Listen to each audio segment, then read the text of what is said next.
Good evening, and calling the meeting to order. Welcome to the West Hartford Public Schools regular Board of Education meeting. It is Tuesday, May the 21st. Charlotte, may you please call the roll? Mr. Gagnon? Here. Mr. Goldman? Here.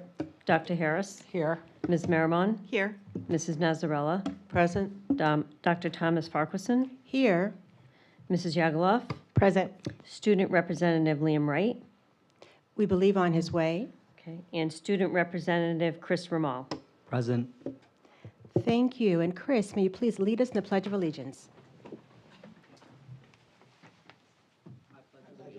To the flag of the United States of America, and to the republic for which it stands, one nation, under God, indivisible, with liberty and justice for all.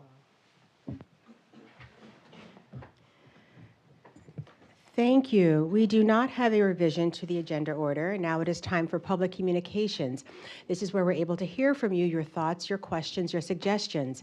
Each individual is permitted 3 minutes to speak, and we ask when you come to the podium to please share your name and your town of residence, and also to be mindful of Charlotte, who will hold up a yellow card when you have 1 minute remaining in your time. And when your time is expired, you will see a red card. We ask for you please to conclude your sentence and respectfully take your seat. With this being the second meeting of the month, we are receiving public comments on agenda items only. Again, we're receiving public comments on agenda items only. And for our awareness, tonight's agenda includes ratification of the West Hartford Board of Education nurses contract, West Hartford Public Schools educator evaluation and support plan, and field and facilities naming procedures. So with that, we'll start with those that have signed up to make a public comment on agenda. However, there is no name listed here. So I will ask, is there anyone in the audience who cares to make a public comment? We'll ask again. All right. We will conclude our public communications and move on to non-staff communications and reports, where we're able to hear from our student board representatives. And let us hear from Chris speaking about Conard. So for Conard, AP exams just wrapped up last week, which went very well. And junior prom was also the ending to that week. And then this week, this Friday is senior prom, and the rest of the year is just winding down. For seniors, the last day of school is the 3rd of June, so we only have 2 weeks. So everything's just feeling like a frenzy. And then season tournaments for all of the sports are upcoming. Today was track CCCs, and I believe the other sports will also have theirs within the next week or so. And that's all for Conard. That's a lot for Conard. Thank you so much, Chris. And we anticipate a lot is also happening at Hall, so we look forward to that update the next time. Moving on to unfinished business, which we do not have any of, and now we'll move to new business, where we will receive ratification of the West Hartford Board of Education nurses contract. Seeking a motion that the Board of Education ratify the negotiated agreement between the West Hartford Board of Education nurses and the Board of Education for the period of July 1, 2024 through June 30th, 2028. Is there a motion? So moved. Thank you, Jason. Is there a second? Second. Thank you, Shannon. Discussion. Passing it over to you, Mr. Duarte. All right, good evening, everyone. I feel like I haven't been up here for a while to do these. It was a stint where I felt like I was here every week. So before you for approval this evening is a ratified agreement between the West Hartford Board of Education and the West Hartford Board of Education nurses. This group consists of 24 extremely dedicated employees who play a critical role in the health and well-being of all students and staff. Their expertise ensures that students with chronic conditions can safely participate in school activities, as well as the day-to-day issues that may arise with our schools and our students and our staff.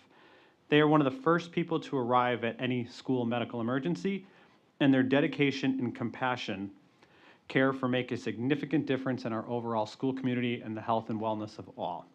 So I'd be remiss too if I didn't give them a huge thank you for all the work they did during COVID to make sure that all of our staff, all of our students, and in general, everyone was safe and able to attend school. The Nurses Union ratified this agreement on April 29th, 2024. The contract that you're voting on this evening is a 4-year contract. Looking at the wages category, each year, members will move up a step and receive a 3.5% general wage increase. Looking at the insurance category, we have increased the employee premium cost share essentially by 0.25% every year. So 21.25%, 21.5%, 21.75%, and then to 22%. We also added a longevity category and really taking a look at wanting to honor, particularly honoring the continuous service that our nurses have put in here in West Hartford and try to figure out how to, and to just, again, incentivize and honor that piece. And so you'll see that we've staggered that amount depending on the years of service. So anyone with 4 to 9 years of continuous service, that would be $1,000. Anyone with 10 to 14 years, we would do $1,250. Completion of 15 to 19 years would be $1,500, and then anyone that gets 20 or more years as a school nurse, we would look to do a $2,000 longevity stipend. So that summarizes our agreement, and I'd be happy to answer any questions that you have. And again, I would want to thank all of our amazing nurses for everything they do every day for our students and staff. Absolutely. Thank you so much. Questions or comments with what we have received in the motion on the floor? Yes. I have a couple questions. Step movement, what does that mean? So if you take a look at a contract, particularly our nurses contract, they've got, depending on your year, we call that a step. So if you're in your first year, you're on step 1. As you go to year 2, you go to step 2. And so you would progress all the way through that. And once you get to the top step, there would be no more steps to go through. So then you're really just getting that general wage increase. What is the top step? I think it's step 7 in their contract. Okay, and so, and I apologize for, I don't know. What does each step mean? Does it mean, does it give you additional pay, or is it? Correct, yeah, so you would get that wage increase of that percentage that we've talked about in there. So if you're getting the wage increase based on the step, typically you would get a step increase plus whatever the percentage that we've already agreed upon. So is the step like the range?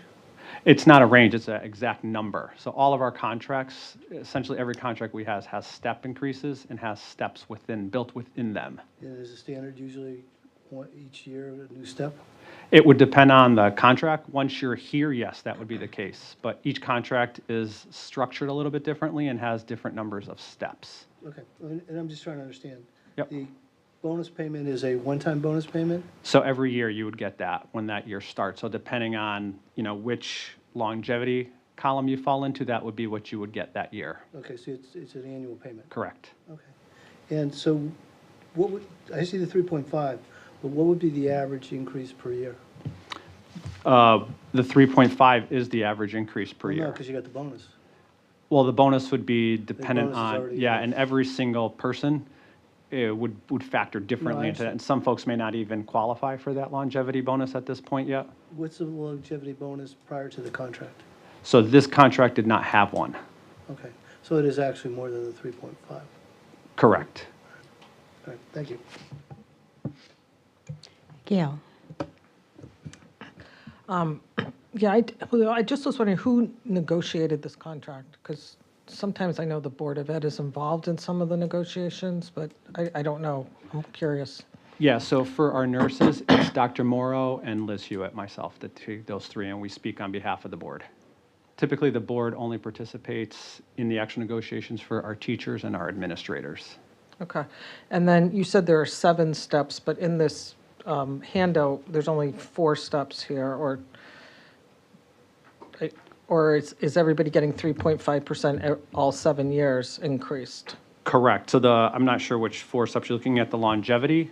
No, I'm looking at where it says salaries, there's only oh, I see, that's each year. Yeah, so Okay. each year we did that. So sometimes we may have different percentage increases each year for Okay, this that's contract. for the 4 years of the contract. Correct. Okay. And we did look at that, if you're wondering at how we came to that percentage, taking a look at the surrounding towns and taking a look at where they were compared to where we were, that's sort of what helps us get to that. So is every year, you're going up 3.5% over 7 years? Is that Correct. correct? And that's Over 4 years. over 4 years, but I'm saying over 7 steps, but over 4 years. Correct. Okay. And that's the only increase, or is there another type of salary increase beyond that 3.5%? So it would just be, I guess, I would consider the longevity payment as well, I guess, as an increase Oh, in there, if longevity, folks right. qualified for that. And my last question is, and I don't know if you would know this off the top of your head, how much more is this contract costing us per year than currently? Yeah, I don't have that figure off the top of my head. Certainly Liz could get that for you. But again, since the overall bargaining unit of 24 individuals isn't, That a big, lot. right. Yeah, it's the overall cost may not be a huge number, but certainly we understand that 3.5 is what that number means. It is a number, yeah. Okay, thank you. Yep. Chris? Is this a 3.5 increase in addition to an inflationary change, or is this just purely a 3.5 increase disregarding any inflationary changes in? So what we do is we essentially look at what their current contract calls for, and then we just add 3.5% on top of that. So there is no inflation looked into as far as let's start the number differently and then give on top of that. It's really based on what that contract calls for currently. Would the current contract have a factor of predicted inflation within it, or how are the contracts originally negotiated? Do you have any insight on that? Yeah, so I mean, the best way to explain it is essentially we're building off of the previous contract every year. So essentially when you start your very first contract, you establish a number and then you're working off of those. And honestly, everything is taken into consideration looking at inflation, and those pieces are things that we look at. Yeah, so inflation and cost of living is something that, when you're looking at what the percentage increase would be, that's obviously offset by inflation and cost of living, so, but it's just it's not in addition to, that's what the increase is, 3.5. Are you all set, Chris? That's all. Okay, all right. Claire and then Shannon.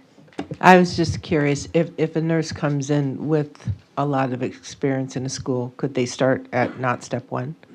Yeah, so we would take a look at relevant experiences, right? If someone perhaps was working in a doctor's office, and we would look at that and sort of take those considerations, hey, how does that relate to the job responsibilities or the job posting, then we certainly would look at that.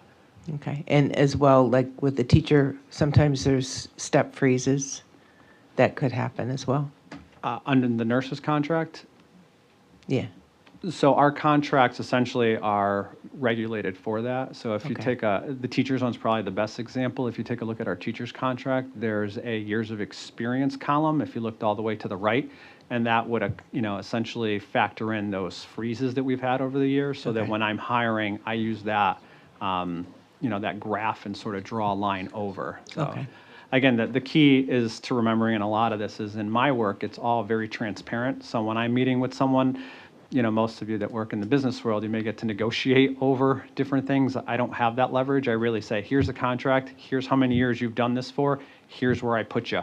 And I essentially have to report that out. And even we report that to the unions themselves. So they'll look at it and make sure that I'm being fair, but also not, essentially circumventing folks that have been here, nor would I want to do that. But Okay. it's I think, very different from the business world as I hear. Thank you. Shannon. Yeah, just two quick questions. One, with the premiums, does that include, is dependents factored in anywhere? Are they part of the share Yeah. option? So essentially, there's a cost to it, and that's what they'll look at. And depending on the cost, that's what that percentage is factored off of. So if we have multiple layers or tiers within our plan, right? Single, double, and then 3+. So, okay, so it's the same cost share for anybody relative, whether they have dependents or not? Okay. Correct, but that bottom number that they're looking at is going to be Going to different. change, okay, great. Correct. And then just because we're on the theme of evaluation and professional development later on tonight, how does that apply to the nurses? So the nurses don't fall into our evaluation model that you'll be hearing about later today. However, they do have their own evaluation, and we have a director as well that really works through and supports us. They also have different credentials that they are required to have and licensing that we track and ensure that they're meeting those requirements.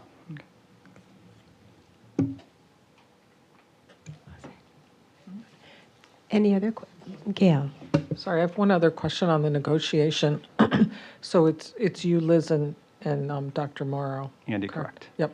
And do you is there an attorney there, or is it just you negotiate? How does that work? Do you sort of get this contract and then negotiate it, or do you just sort of accept what's in what the union gives you? No, I think they would tell you we certainly don't accept what they give us, and so there's a lot of back and forth that goes on. They ultimately have their own team that meets with us. They typically will give us a proposal. We like to call it their initial proposal, and we'll take a look at that, and certainly keeping Paul up to date on what's going on and where we're at. But at the end of the day, there's numbers that we know. And we know the other contracts that we've negotiated, and then we take a look at what are the surrounding towns and things like that to factor everything in. But there's, like any negotiation, there's a lot of back and forth, and oftentimes, I forgot when we started this one, to be honest with you, but there's several months of back and forth and meeting after meeting after meeting to get to the point of, essentially both sides needing to give as any, I think, good negotiation would be, and hopefully landing in a place where everyone feels that, it's a good middle ground. So, and I'll piggyback, because I'm inferring something in your question. In any case where there's contract language that's going to be changed, we may, share that language of the contract with our lawyers. Certainly, I'm thinking of our teacher negotiations. We have, lawyers to help support that, and their team may have a lawyer. But if the terms of the contract are essentially not the issue, we're really just negotiating over salary and benefit impact. That's more of just a numbers conversation. And as Julio mentioned, they benchmark off of surrounding districts in order to ensure that we're staying kind of what the market is. We're staying attractive at the same time. We're not underpaying and losing our folks. We're not overpaying. So there's a fair amount of benchmarking, and it's typically a give and take between what they may be looking for relative to salary increase, what we might be looking for relative to some of the changes in the benefit package, or kind of holding the line with fluctuations in the market with insurance and things of that nature. So. Yeah, and I think is taking a look at, one of the things we recognize is that for many, other than our teaching positions, nursing's a great one. There's a lot of different opportunities out there. And so knowing that folks that tend to have that nursing background and want to work in the school system, they're coming for, a reason. And so knowing and looking and leveraging those pieces to make sure that, again, everyone feels valued, but that ultimately the district, is benefiting too from the services. Jason, and then LaToya. Does the recently passed budget take this into account? So Liz has factored all of these things in. Yeah, so it's one of the things, we look at some of these numbers, is that's knowing to kind of figure out where we need to land on some of these pieces. Just looking at the dates, they kind of coincide with right when we were doing the budget process, so I didn't know if this was actually factored in. Yeah, and Liz does an amazing job of tracking all of our unions, and sort of it's changing every year, and everyone's numbers are changing, and also then knowing, hey, what's coming up.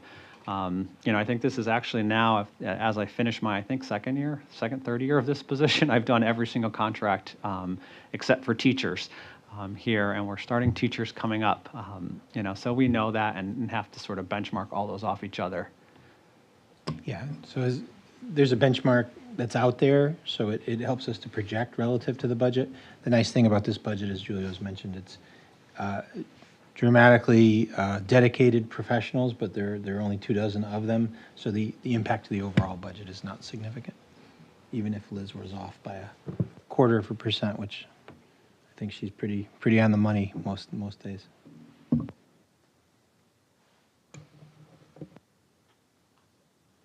LaToya. Mine wasn't a question, but just a comment. I know because we don't have you for much longer, Chris, but I just wanted to say thank you for that question, and just wanted to commend you as a young person. That question came from a place of deep care, and I'm so excited for your journey moving forward, and sorry, I feel a little bit emotional, because it just makes me proud, but I really hope that you continue to sit at tables where decisions are being made and you're analytical like this and you ask questions because it really matters and it's important. So I wanted to commend you for just raising your voice and asking that question and being that representation for the youth. Thank you so much. You're welcome. Well said. Any other questions? On that strain, I did have one more question. Since the nursing market isn't as much of a monopsony as teaching, would you also look at like factors of like what nurses would be paid at, like, let's say a institution outside of the schools, not just other districts, but like, let's say a like primary care office where there'd be a certain salary for them? Or are you just like assuming that they want to specifically work within the boundaries of like a school? No, I certainly look at all of those benchmarks. Perhaps Gail would even be better at addressing some of those pieces related to, I'm not sure if nursing is an easy thing to find nowadays. I don't know that she'd agree with that. But I know that in having conversations with, I think, any of our employees, and nurses is a good one, is that they're looking for a reason, like there's a reason why they want to be in the school system. And everyone has their own story. Everyone has their own reasoning why it works for them and their family or their lives at that time, and those change too depending on what's going on in their own personal lives. But I think that's part of that negotiation piece. And like I said, I know they're aware of how much what the salaries are and what the other benefits are of being in a different place. But I think that what we offer is something that those places do not, which is what makes us very attractive.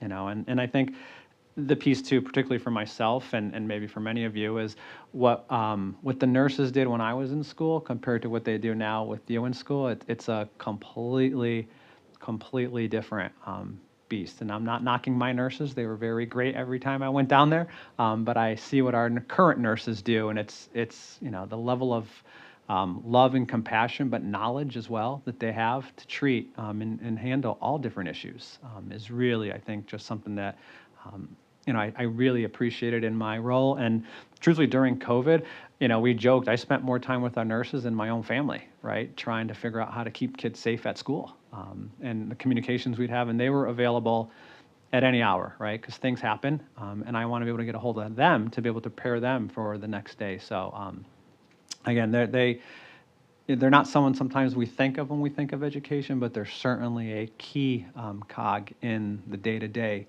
what goes on. And anyone that's had a child that's had to go down to the nurse and seen, good nursing versus perhaps, a different strategy or a different tact, I think appreciates when things are handled well, so, which our nurses always do.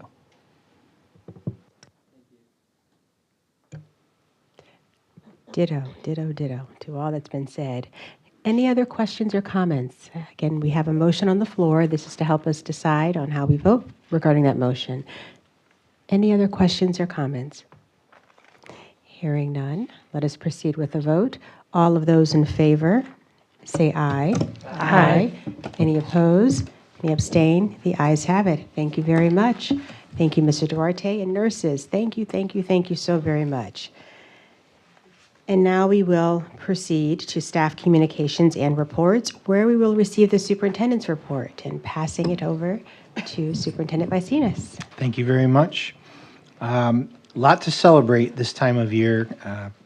Chris and I were talking prior to the meeting about all the different wonderful events that go on, and everything kind of gets really ramped up as we get towards this point. So without further ado, I want to recognize and congratulate fourth grader Emmerich Becker of Whiting Lane Elementary School, who participated in the ARC-GIS competition, won first place for the Connecticut Middle School competition. Based on his grade level, his project is being considered for national recognition. The ARC-GIS program is a mapping software program. He created a amazing dynamic map, and there's a link to it in my report that I've emailed.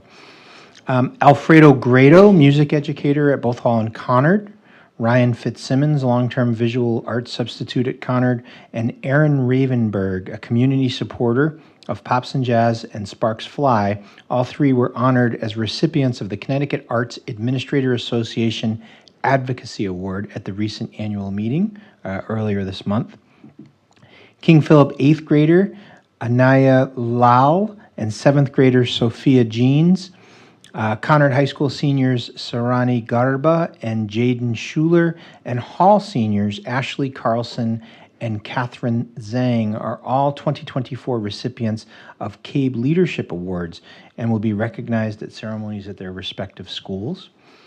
Hall High School's concert jazz band has been named a winner in both large ensemble and Latin categories for the Downbeat Student Music Awards, which are considered some of the most prestigious awards in jazz education. The awards recognize students from college, middle school, and high school who submit their music to professional educators and musicians to judge. Hall's concert jazz band has garnered 6 Downbeat Awards in the last 4 years. Kudos to Conard's Sam Bomser, Claire Flynn, Chris Ramal, Sophia Zhang, and Portia Hensel for taking first place awards at the 2024 Connecticut State Technology Student Association competition. In total, Conard students took home 12 different competition trophies from first to third place, ranging from computer science to structural engineering. And this is a very exciting announcement. Conard senior James Tebow was named Best Actor at the Sondheim Awards. This is a first for West Hartford to have a student recognized by Sondheim, which is a very impressive award, essentially the high school version of the Tonys. James will now move on to the Jimmy Awards, which is a national level competition, and that I believe will be happening on Broadway at the Minskoff Theater in June of this year. Under budget, I wanted to let you know we've had the budget presentation, and you are aware that we had applied for state grants for our HVAC indoor air quality. We're pleased to announce that Duffy and Webster Hill were awarded grants of $1.6 and $1.8 million respectively, which was anticipated. Just good news that it did go through as we expected. So there's no change, no impact to our CIP budget, given that we anticipated a successful grant application. I'm excited. Coming from earlier this evening, I was over at Charter Oak Elementary School, where there are roughly 50 West Hartford educators who are probably just finishing up an amazing professional learning workshop led by acclaimed national author Peter Leisdell. Peter is an innovative educator who has championed thinking classrooms, student engagement, and problem solving, and I certainly hope that the learning experience they had there is a catalyst for even greater student-centered learning experience across K-12. West Hartford has been invited by the Connecticut State Department of Education to showcase our K-3 literacy program instruction in support of implementation of the science of reading. And our curriculum office has recently created a video that will be shared statewide. There's a link to that in your report. Last Thursday, May the 16th, Quest 4th grade hosted its annual United Nations Day at the Town Hall Auditorium. Day was spent showcasing student research projects, student collaboration, and a demonstration of skills embodied in the vision of the graduate.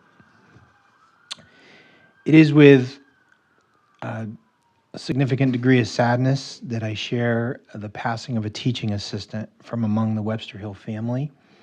This was very surprising and obviously distressing news that we received this morning. So our thoughts and our prayers are with the Webster Hill community during a very difficult time. On a happier note, we did have the opportunity last week to celebrate both Sue Kernius, Hall track coach, and Jim Solomon, Hall tennis coach, each on their golden anniversary of coaching. The two of them have a combined century of dedicated and inspiring service to youth athletics, and we thank them immensely. And years to come, many years to come, we hope. This coming Thursday, the 23rd, is our annual inter-elementary concert, which is held at the Bushnell. This is an event not to be missed if you have not ever attended. this coming Tuesday, May the 28th, in collaboration and with great thanks to our partnership with West Hartford's American Legion, Hayes Village, Post 96, we will be celebrating our graduating seniors who intend on any form of military service. All students will receive a red, white, and blue cord suitable for wear at graduation. High school graduation this coming Monday, May 10th, 5 p.m. And by way of reminder, our last day of school for other than seniors will be Thursday, June the 13th, which will follow a Wednesday early release schedule. Pending your questions, that is my report. You had us all smiling, saying May the 10th. You mean June? 10th, May 10th, June 10th. I wrote May 10th too. Wishful thinking. June 10th, Monday, June 10th, graduation. Certainly, and whether it's May or June, it's quite an honorable event to take place. We are so proud of all of the seniors preparing to graduate, yourself included.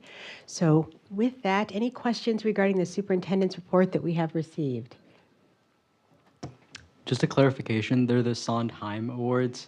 Just, yeah. Thank you very much. No, if I've mispronounced. Any other questions or comments regarding the wonderful things that are happening in the district and the pain points as well? And our condolences to the Webster Hill community.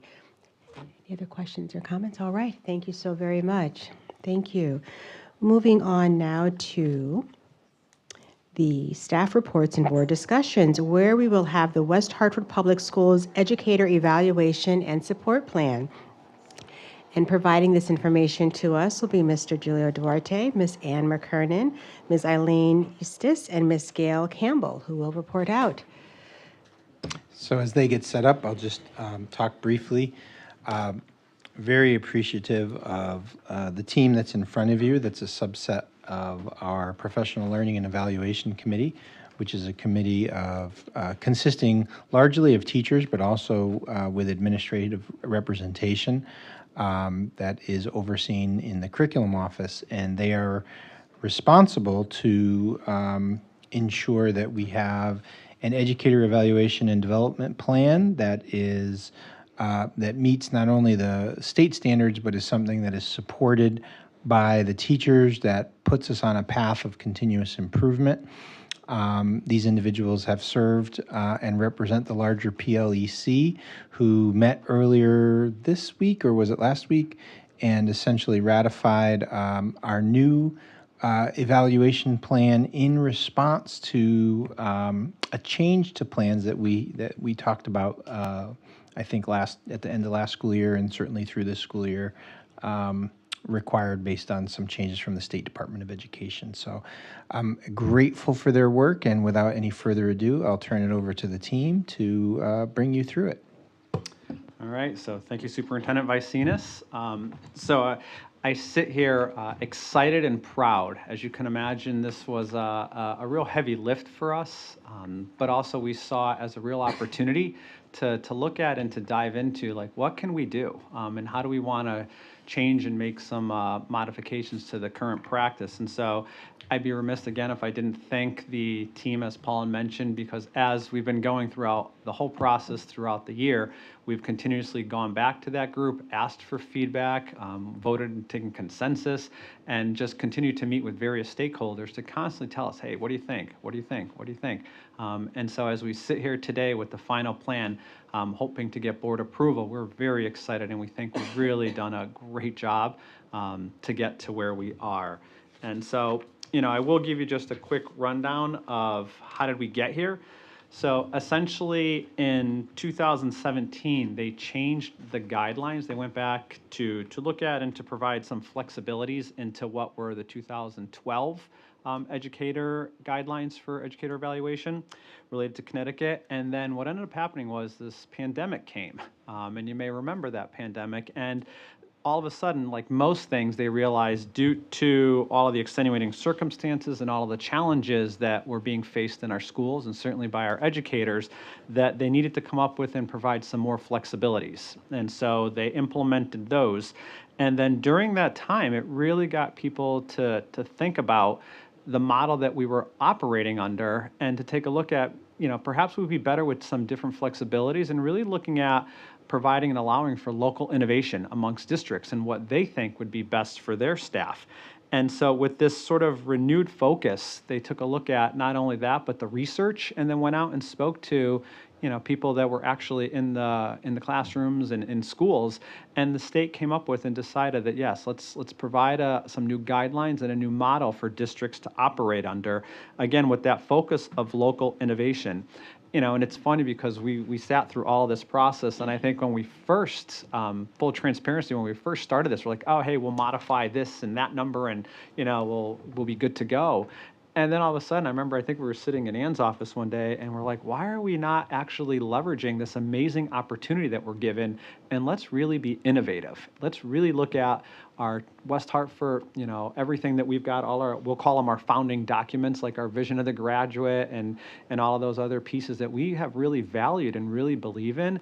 And let's embed those into our educator evaluation. And so we started really spinning and came away with, again, what I think really will meet the needs of all of our educators in their own unique way. And so I will just read this last bullet because I think it sort of summarizes what we were looking at. It's that it is designed to promote reflective practice through ongoing job-embedded professional learning, which supports educator and leader growth and development towards mutually agreed upon goals at each stage of their professional career within the educational system. And so again, I think you can see that speaks to a lot more of individualizing things and really taking a look at that local control and what is important here in West Hartford, opposed to perhaps just some things that were thrown and sort of required for us to embed. And so we started to play around with, okay, let's first start out, what is our goal? What should our goal be for this? And, simply put, the goal is to improve our practice, to increase student learning, growth, and achievement. And so when we started to look at that is, what are the two things that we thought really needed to make sure were happening? And the first that we landed on was we needed to really make sure that we have trust. And I think in any partnership, particularly when you're looking at and providing feedback, if trust isn't there, then we recognize then the feedback is probably not going to be heard, what less implemented. And so really looking at making sure that we've got good trust between our administrators and our teachers and throughout the process. And then also taking a look at and trying to balance what are the requirements, right? There's certain pieces that the state is telling us like we must do, and then looking at balancing those with what we know has the greatest impact on teaching and learning. And so that was that sort of balance we kept going back on anytime we'd look at something and say, hey, does this have a real direct impact on teaching and learning? Is this getting us to where we want to get to? Is this helping us accomplish our goal? And so that was stuff we kept constantly going back to and revisiting and really, I think, having really good dialogue, good professional dialogue around that. And then checking in with all of our different stakeholders, right? Because again, this is the model that our school psychologists will be under, but also our classroom teachers, whether you're elementary or secondary, and trying to figure out how do you get all those unique sort of pieces to fit in one model. And so we thought, hey, we should really take a look at and come up with a good vision, a vision that really sort of models and embraces, one, what the state's talking about, but also what we believe in. And so, I think you'll see this concept really looking for opportunity, opportunity for continuous learning. I think that's something that we know we value here. I know in my role as Director of Human Resources, I see that's the draw, right? That's one of the big draws for folks coming to West Hartford is that continuous learning, but really looking at it that it's providing feedback to develop and grow. And the piece that I love here also is you're looking at both individually and collectively. And I think that's something that, Ann's done and Eileen and that whole team, Carrie, have done a really amazing job of really pushing on that team effort. So it's the first grade team together, really looking and building and growing off each other. We all have our own strengths, and how can we leverage that? Hey, what did you do that worked for your students? Great, teach me so that I can do that, because we want to make sure that all kids are learning. But then also recognizing that individually we all have our own unique sort of approach to all of our crafts and particularly teaching. And again, just focusing on all students experiencing growth and success. So then the last two pieces that we really had to think about was that this concept that the state put in there of these two elements of non-negotiables, right? So things that we had to include, right? Those are some things that the state was like, you have no choice. This must be in your plan. And then they also outlined some best practice preferences. And so these were things that they thought, hey, these are nice to haves, and we think you should have them, but they're not mandated. And so we looked at a lot of those pieces, particularly the best practice. And, one of the things, we certainly have a philosophy that we're never going to lower the bar for students. And we have that same philosophy for educators, not going to lower the bar for them either. And so that was really how, going back to that analogy of balancing, that was really another example of that. And so I have this, what I consider the 5 simple steps to educator evaluation. And so this was really how we looked at these pieces. Really, again, I think at the heart of it, and we want to start there, is trust. And so talking about that PLEC group, there's various stakeholders from every building, from different disciplines, different departments, administrators are on there, central office staff. And so really it allows us to have and to build trust, and that everyone's having good conversations and understanding the purpose and the why behind the decisions that we're making. Mutual agreement. And so as teachers and staff and administrators will look at and create, like, what is going to be, my plan, my goal for this school year, really working and talking that through so that there is mutual agreement and that we're all invested in buying into it. And so that people feel good about that. And then just making sure that we're doing annual orientations and refreshers, right? This isn't something that we're going to roll out next year and then we're going to put the binder up on a shelf and move on. We want to make sure that we continuously come back, revisit, and even in all of our conversations with the PLEC, there's some pieces that I learned a saying from Paul this year is it briefs well, right? And so we want to make sure that we have some ideas that we think are great, but we want to see, hey, how does this look in practice? And have the open mind that we're going to come back to the PLEC and look for feedback and say, hey, how did that work? How did this work? Do we need to make some changes as we continue going through that? Simplifying, I think that was a real piece, and I know that Gail will speak more to that. This idea that we had, quite honestly, so many forms, a Form A, a Form B, an H, and I. There were all these various forms that I think oftentimes in education we like to overcomplicate things sometimes. And so really looking at how can we simplify that, and really as simple as going to what we would call almost a running record. And so that it's almost this nice conversation back and forth between the administrator and the teacher to sort of say, hey, I just did this piece, great, here's what I saw, here's what I'm thinking, constantly writing and providing feedback for what the teacher has seen during that process and what the administrator has seen, rather than these separate components that there doesn't seem to be a real good through line. Differentiate, that was really, really important for us. One of the things is, and I hope you'd agree with me, if you're in the beginning, first, second, third year of your career, regardless of what career that is, your professional learning and the things that you want to work on are probably different from someone that's been in there for 20 years and wanting to make sure that people have that flexibility and that it's not a one-size-fits-all for everybody, because we were finding that that's not really providing for the growth that we're hoping for. Focus on feedback. So again, really looking at high quality feedback. And Ann will talk more about the indicators and what we've selected and why we've selected those. And that goes back to simplifying, where we had all of these pieces that we were talking about and looking at. And then we really looked at, like, hey, what really matters? Like, what really matters when you go into a classroom? And we feel that we've identified, if you see those in the lesson, all those, you're going to have an outstanding lesson. And so again, I'll let Ann talk a little bit more about that. The ongoing professional development for evaluators. And so that's a big piece, is constantly providing feedback, constantly looking at how do we calibrate each other, right? So that ultimately if Eileen goes in and does an observation and then Ann goes and sees the same observation, that ultimately the feedback's consistent and that really people are getting that same sort of lens, knowing that even though they come from a different place, that they're getting and giving the same and seeing the same sort of results. And then another pretty significant shift is this emphasis on growth.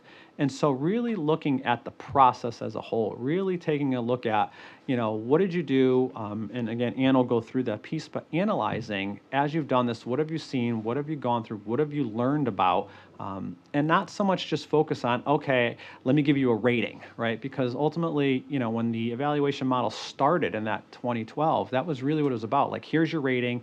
You're a 1, you're a 2, you're a 3, you're 4, and that became really tough, I think, to sort of, it almost de-emphasized the conversation and became focused around, like, well, I think I'm a 3.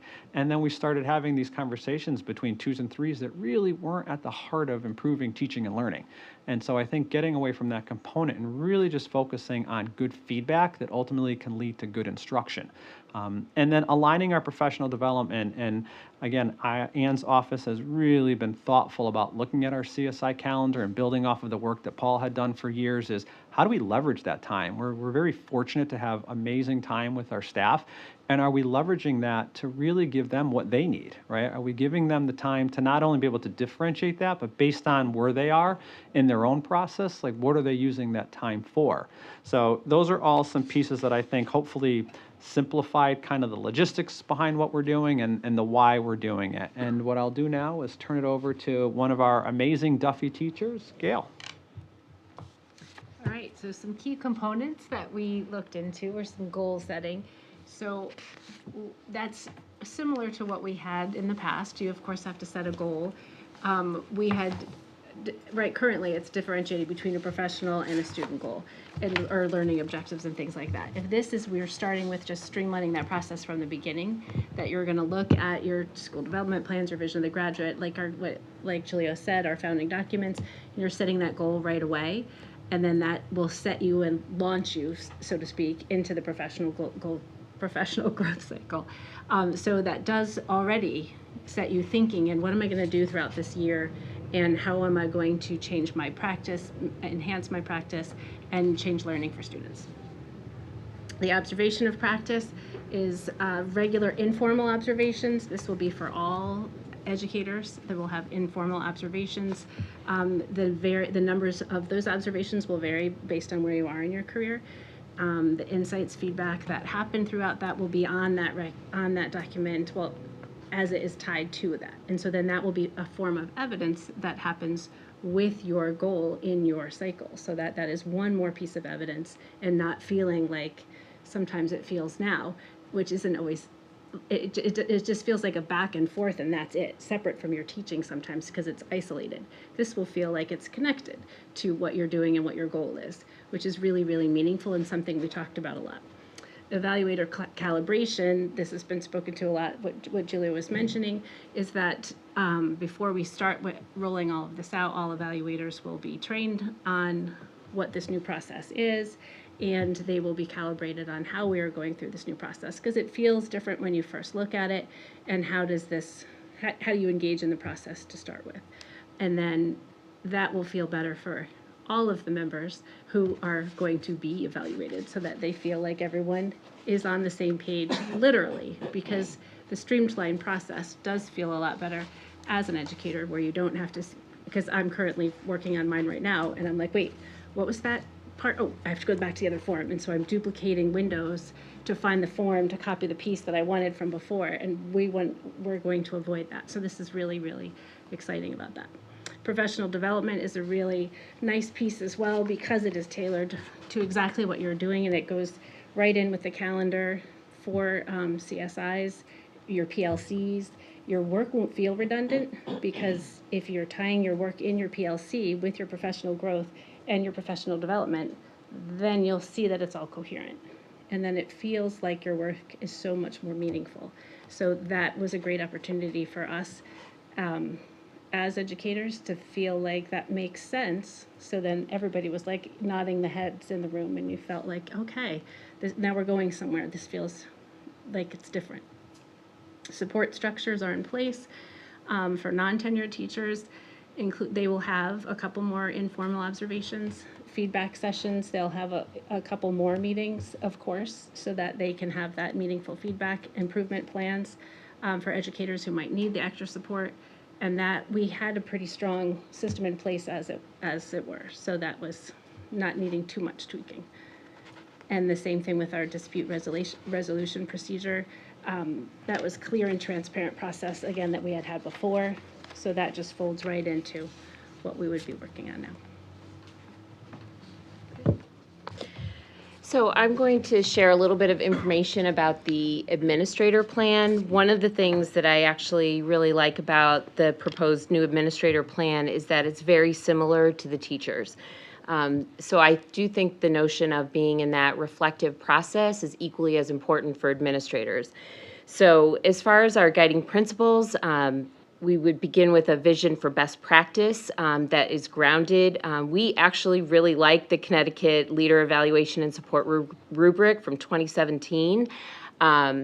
We felt as though we actually took a lot of those indicators in terms of using them and adapting them as our administrator best practice expectations that were outlined in that document. So we're going to continue, and you can see the 4 main domains include instructional leadership, talent management, organizational systems, and culture and climate. And as you're aware, as an administrator, you're really responsible for all of those areas. The notion of continuous improvement, obviously that ongoing cycle of just driving improvement in all of those different areas. The big focus in terms of the plan is focusing on your leadership practice. How are you continually growing in your practice? And as your practice continues to grow and get better, then your outcomes will also improve. So again, that growth over time with the impact on student outcomes is very important, which then leads to the next concept, the next guiding principle of multiple sources of evidence. So again, as an administrator, there's so many different roles that you're in, and so many different things that you're responsible for, that it's really important to focus on and use a variety of sources of evidence. It could be your climate surveys. It's obviously your student outcomes. It's also taking a look at the work that we're doing as evaluators for our teachers in our building. So all of those pieces of evidence are really important in terms of moving our practice forward. That then also ties with the professional judgment and consistency. And again, a large portion of our job is evaluating teachers and people in other various roles, and so ensuring that we're fair and consistent in those practices and growing in those practices as well. The dialogue and reflection, similar to that with the teachers, is that we want this to be an ongoing dialogue. Administrators are all in a variety of places, and everybody has different growth areas, and so it's really important that they're able to partner with their evaluator as well as collaborate with their colleagues. One of the things that we've actually really been pushing is having teams of building leaders work together as they're developing their school and department development plans, so that they actually form a learning community themselves where they can share best practices amongst each other. Then also moving on to the professional learning, coaching, and feedback, that again, important part of that continuous improvement cycle. That you use the feedback that's been provided, that that administrators take advantage of the variety of professional learning opportunities that are afforded. And then it also, again, lends itself to the last, that you are leaders of professional learning. It is really important that you serve not only as a leader in terms of culture and climate, but that very much of being an instructional leader is equally as important. So those are the guiding principles that we used in terms of developing the administrator plan. But again, when I send it over to Ann, you'll notice that the process is actually very similar. And one of the things that I really like about that is that it really shows, I think, the collaboration with the teachers and the administrators is very important. And if we're all engaging in a similar process, there's a lot of strength in that in terms of building that trust and that community. So as we're working to support teachers, they will also be working to support us, and as administrators, we'll be working to support each other as well. Again, when this was shared, we received a lot of feedback over time. It was shared with administrators, and they were really overwhelming. There was overwhelming support from the administrators in terms of taking a look at this. And the one other point that I would like to mention about this is a big theme for us has been trying to streamline things. We have important documents that we are grounded in, and we really wanted to leverage those. And I'm sure we'll address those things more, but the other thing too with the administrators is that we've asked all of our administrators to develop a school development plan, a department development plan, or a program development plan. And we'll actually be able to use that plan as part of this evaluation system, which is really important because it really helps your leaders feel less fractured and pulled in so many different directions. And I think it's really important that we're building that greater coherence across all of our systems. And with that, I'm going to turn it over to Anne. Well, hi, everybody. I'm going to take a few moments to talk you through the professional growth cycle that we designed. And before I go through the cycle itself, I'd like to say the idea of going through a tighter cycle, a cycle that would not span quite as much time, comes from a couple areas. Previous to our last plan, Paul, I was not here in West Hartford, but Paul talked a lot about we had a professional growth cycle concept, and we were also heavily influenced by the Connecticut induction program called TEAM. TEAM is a program for new educators coming right out of, a certification program, and they experience this type of cycle. So one of the additional benefits is that this will also line up very nicely with what people are learning in college and then are doing in their first few years in their first few years of school teaching. And the cycle will start with your goal setting in the fall, which is again not uncommon. All teachers will be required to identify a goal, but one change is that we will be looking at only 3 high leverage areas. You will set a goal in one of 3 high leverage areas, which are on your left side, right? Sorry, I'm looking down here on the left. So we looked at the West Hartford Instructional Framework, and we looked at the CCT, the Core of Teaching, and we identified 3 high leverage indicators within that to say if you are doing these 3 things well, this is the heart of teaching. So these are having and maintaining, sustaining a positive learning environment for your students, that your instructional practices promote active learning, that students are engaged, and finally, that you use feedback and assessment to adjust instruction. And we feel these are the 3, if you took that the CCT or the West Hartford framework and you looked at what's the heart of teaching, it's these 3 areas. So teachers will create a goal in the fall around one of those areas. Then at a certain point in the year, they will start a cycle of intensive looking at how to improve in that area. The first thing they'll do is they'll begin to collect evidence of what they're seeing in their students. What is in the student artifacts that, if they're, depending on what area they're addressing, what are they seeing day to day?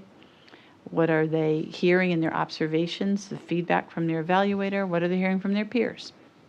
And they will document the evidence they collect. And then they will move to the analyze phase where they will reflect on what does that mean? What is it telling me about what I can do to improve in this area or help students improve in this area? And they will again reflect. And Julio mentioned this will be a continuous form, which will be almost like a running record of I've seen this, I've collected this evidence. The evaluator will have opportunity to reflect with them. The teacher will explain what this means to them, and then eventually they will plan. They will make a plan to implement for a shortened amount of time, and that plan will include the strategies, the teaching strategies, the supports that might include books they're reading, articles they're reading. It may include their professional development sessions they're in that will inform the strategies. Once they've completed that plan, they will actually put it into action for a shorter amount of time than we've had in the past. And by tightening up this cycle of collect evidence, analyze it, plan, and then actually enact it, we feel like we can get greater reflection and more purposeful decision making and out of the process.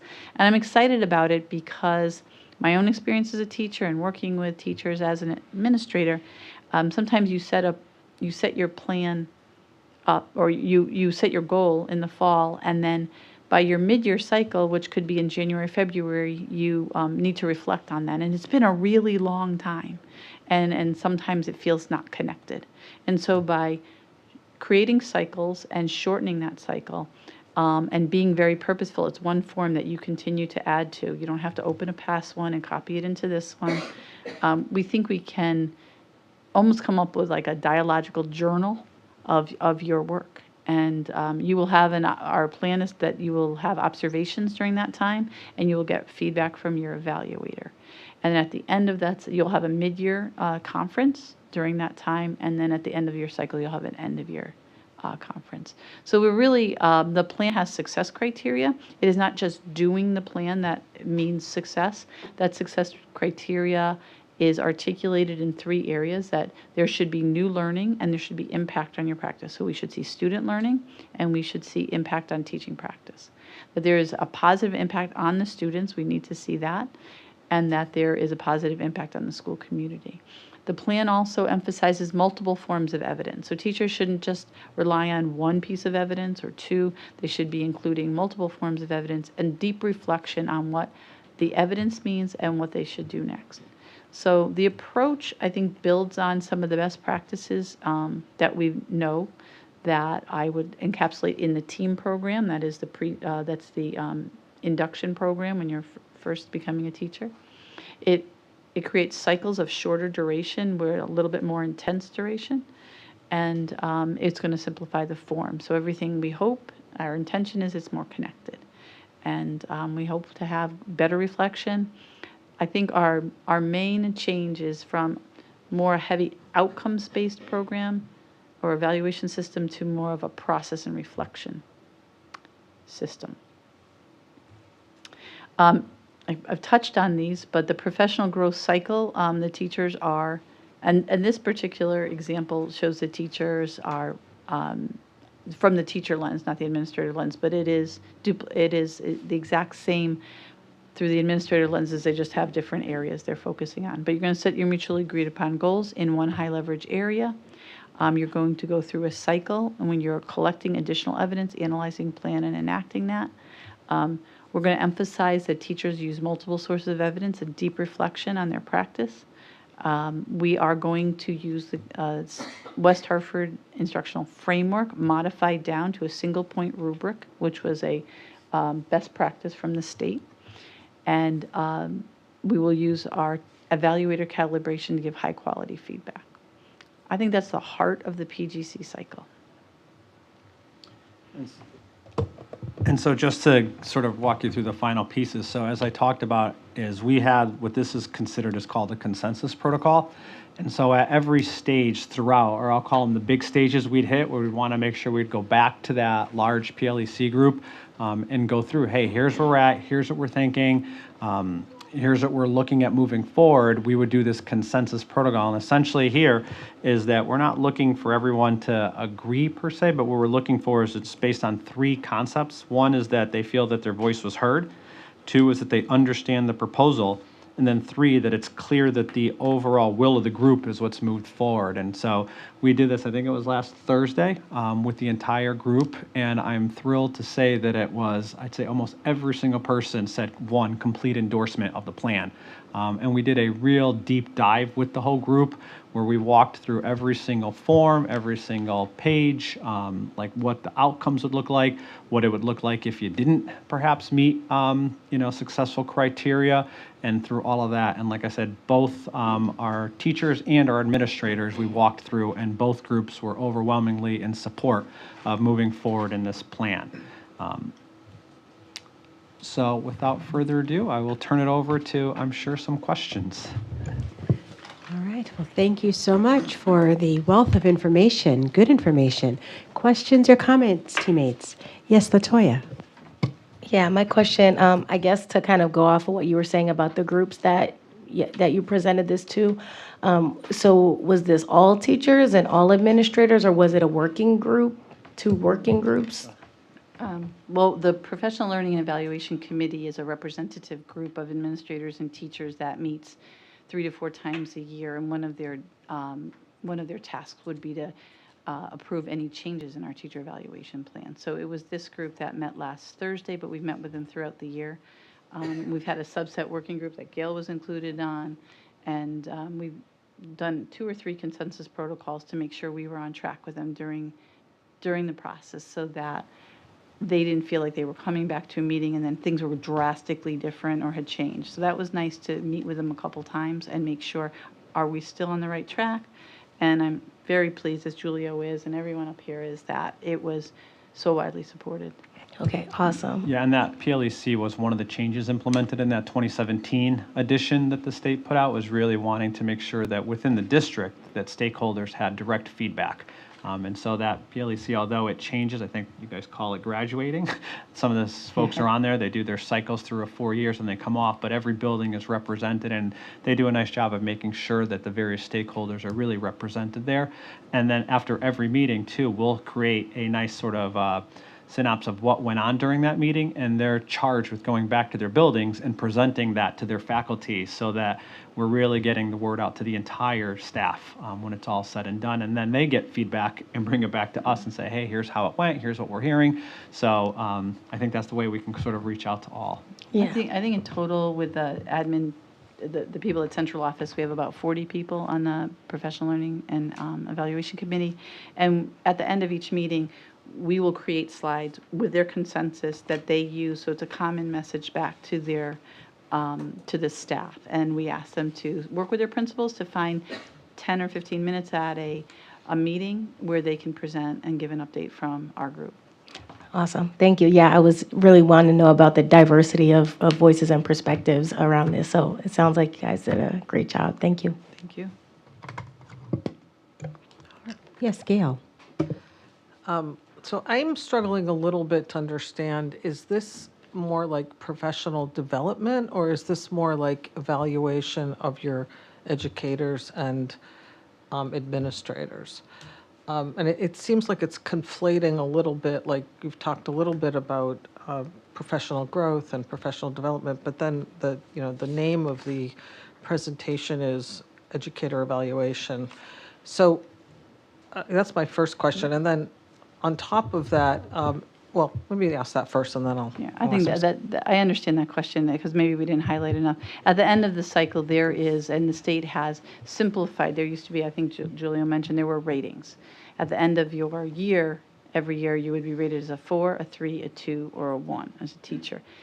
That has been taken away, and now you simply either meet the success criteria of this process or you do not. And then there are implications if you do not meet the cycle. So it is an evaluation cycle. We've emphasized the fact that we have looked for many ways to align the many professional learning opportunities that we offer as a district so it feels cohesive to the teachers, that what they're working on in their professional learning helps them in their process as in their evaluation. And one of those, that was one of the non-negotiables that they had talked about within their plan, was getting rid of those ratings and really moving more towards this process. And so, as Ann said, at the end of the cycle, you'll have to, ultimately the evaluator will have to make a decision on whether the teacher successfully met the criteria or has not successfully met. And then if they have not, then there's a series of options. And one may be to go back and reflect more or look at those pieces, or one, to go back and re-look at the piece or to do it again. And then there's also timelines within that have tiered, we'll call them, I think, interventions are in there, which are various pieces, again, provide support. Because at the end of the day, everyone will have to be able to check off the box that they've successfully met their PGC. Let me offer a more historical perspective. So prior to 2012, prior to the most recent change in the evaluation system, prior to this significant change from the State Department of Education, West Hartford had probably an evaluation and development system that was the envy of a lot of districts. It was a blend of, it was assessment heavy for individuals that were non-tenured in every cycle. And by assessment, that means if you were in assessment, someone's coming into your room and, it was very observation focused, going to make sure, I see all the things I want to see. And we had informal observations and formal observations. And you always got a little bit of a different view in informal, because formals were all announced all the time. It can lend itself, not saying that this is the way all the time, but it can lend itself to a very much dog and pony show kind of. I know someone's coming in. I know the visitors are coming in on Tuesday, the 27th. So I'm going to make sure that, I've washed all the desks. I've rehearsed with the kids. It's going to be my best lesson. And we've looked at it that way too. Like if we're coming in, we expect to see your best lesson. what I'd always want to make sure of as an evaluator is if I popped in on a random day that you didn't know I was coming, would I see something that was equally engaging? And there's been a lot of research in and around that shorter and more frequent, get into the classrooms more often, and in order to do so, just capture shorter moments in time, 20, 15, 20 minutes of an observation. So we had that previously, and we also had what was called, especially for our veteran teachers, we had professional growth cycles where teachers would have a much larger voice in the types of things that they wanted to focus on as the next step in their career development. In 2012, the state came and said, what we really need to do is we need to assign a grade to every teacher, and that's gonna dramatically improve practice because we're gonna identify the teachers that are like at an A level and a B level, and those that are not, and that'll enable schools to make these sweeping changes. And it really is a misunderstanding. We have a process for that in our non-tenure review process. We have a process for that in our teacher evaluation relative to when someone's not really meeting the standards. But what teaching and learning is really about is continuous improvement. It's identifying your strengths and building off of them, and identifying areas where you do need to grow, and giving you permission to try things and the support necessary. And so this new plan really kind of goes back to a lot of the things that we did previously, and they've structured it and formatted it in a way that provides an emphasis on the shorter and more frequent observations for all teachers, as well as concentrated professional learning within a growth cycle. So I think they've done a great job to kind of blend back. It is. I think, as I don't know if it was Ann said it, it's focused on the process. It's a growth model more so than a grading model. But teachers do get observed with a lot of frequency, and there's the concept of a 1-point rubric. Here's the standard. You make that standard or you don't. That's the 1-point rubric. It's binary. It's a 1 or a 0 kind of a thing. I don't know if that helps. I appreciate that. So I guess my question follow-up is there any, this seems very subjective to me, sort of, some of the language in this, seems like there's a lot of subjectivity. Is there any objective measure of evaluation of teachers and administrators where it's sort of, there is that across the board type of evaluation? Within their goals, within the way the goals are written, teachers will have to identify the evidence of the goals. So in their goal setting, they will say, I will achieve this goal through this evidence, and they will identify what that evidence is. It might be student work, it might be increases in student outcomes of whatever nature you want to identify, whether they be an academic outcome or a social emotional outcome, but they will, within the plan, identify the evidence. Not only like what evidence will I use, but what degree of that evidence will I achieve. And we've talked a lot in our group about, well, what if a teacher didn't attain the goals? What would happen if there was no student growth? It would really look at then what is the reflection on that? Sometimes you do attempt a goal and it is not successful, or it's only partially successful. But if there's good thinking and there's good reasoning and there's good multiple use of evidence to explain why something didn't happen, that can support a successful cycle if there's good thinking and reasoning. So within the goal setting, the teacher has to identify what evidence they'll use to within that process. So I may be an English teacher and I'm looking for certain growth in student writing using a certain rubric. That could be an objective piece to the extent that some writing, scoring of writing can be a bit subjective, but to that extent they could use that evidence.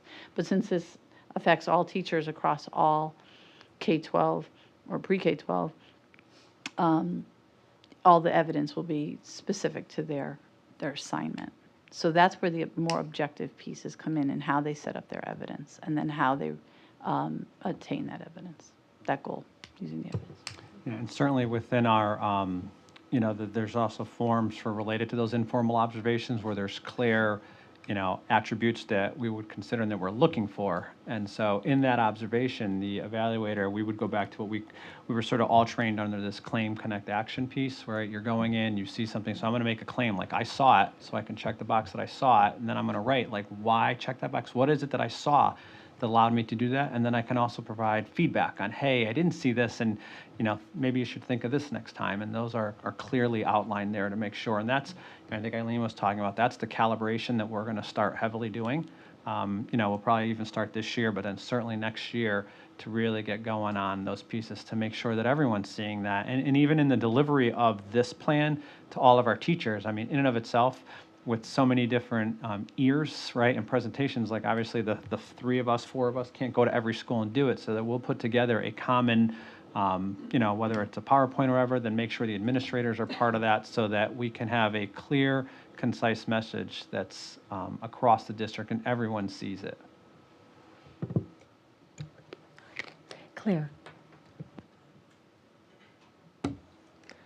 So I'm excited about this proposal because each teacher is in such a different place. You're collectively dealing with a subject area, but there are so many different levels that teachers are in. And the whole process, not product, is so important in education. Leaving the broadcasting field, I worked with some kids to produce a video, and I said, if the video doesn't turn out and the editing's not perfect, everything's for naught. Well, that was the broadcasting business. Everything we did with the kids was valuable, all the steps. And so education is so different in that the product isn't really what it's all about. It's the process. And so you're giving teachers an ability to recognize and analyze, practice, and then master. And you can't just, in education, you can't just read about it and then master it. In many professions, you get the instructions, you do it, and it works. It's not always that way in teaching. I have a couple questions about the informal. Are the informals based on the goals, or they're just general informals? That's a great question. So when you are in your PGC cycle and you're actually enacting your plan, when you have your observation, the observation will be focused on the area, the high leverage practice area where you wrote your goal. Mm-hmm. And so you can get feedback directly on that. If you have an observation when you're actually not in your plan, you're either collecting or you're in another stage, then we would give you feedback on all three of the high leverage practice areas. So we did that on purpose so that you could get general feedback on all three of these high leverage areas, or very specific feedback on, let's say you chose positive learning environment because you had seen the kids struggle a little bit, or you wanted to improve some aspect, you wanted to improve more student to student kind of interactions.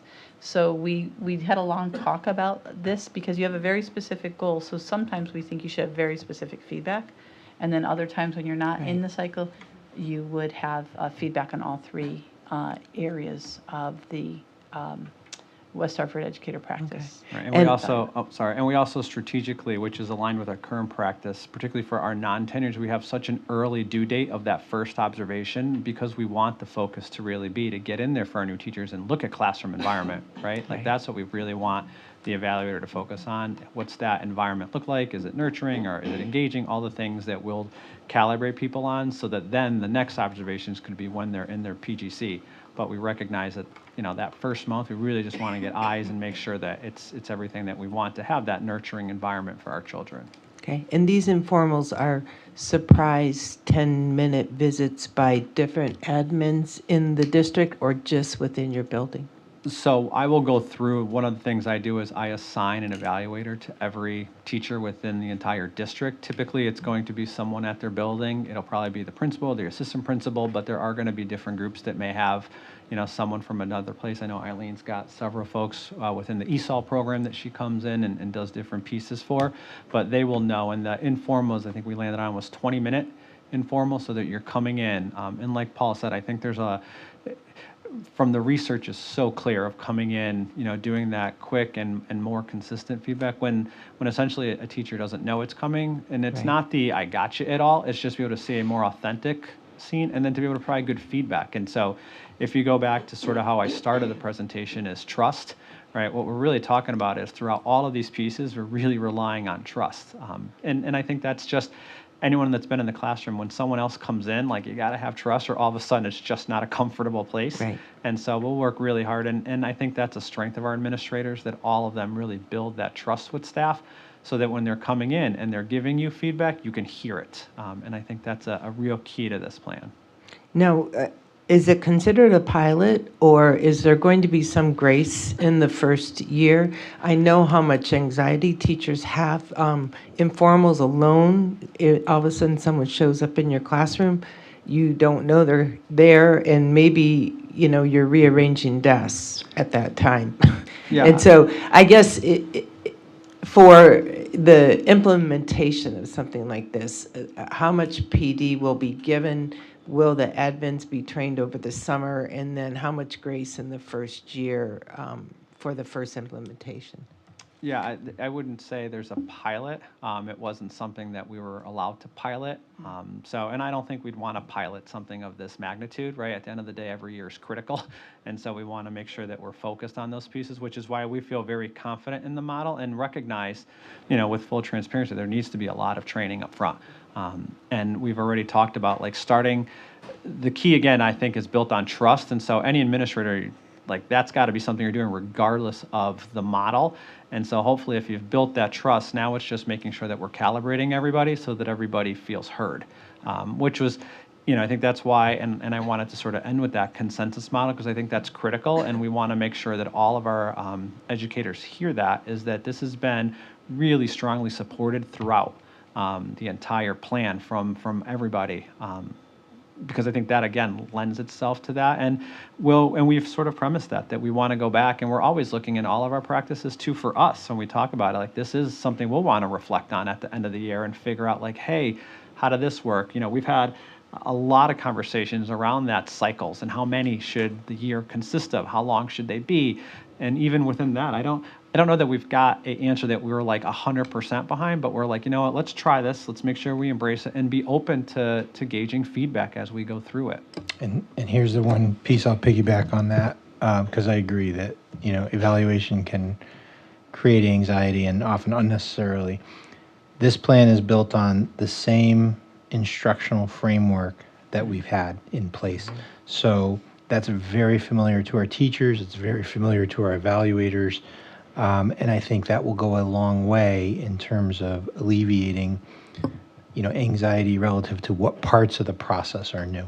Yeah, and I'm glad that, Paul mentioned that, because I think, there's a lot of change coming for our educators in general and our administrators. And so some of the things that we felt like our instructional practices, the rubric's really, I think it's solid. It's very solid, and we've trimmed it down and really focused on what matters.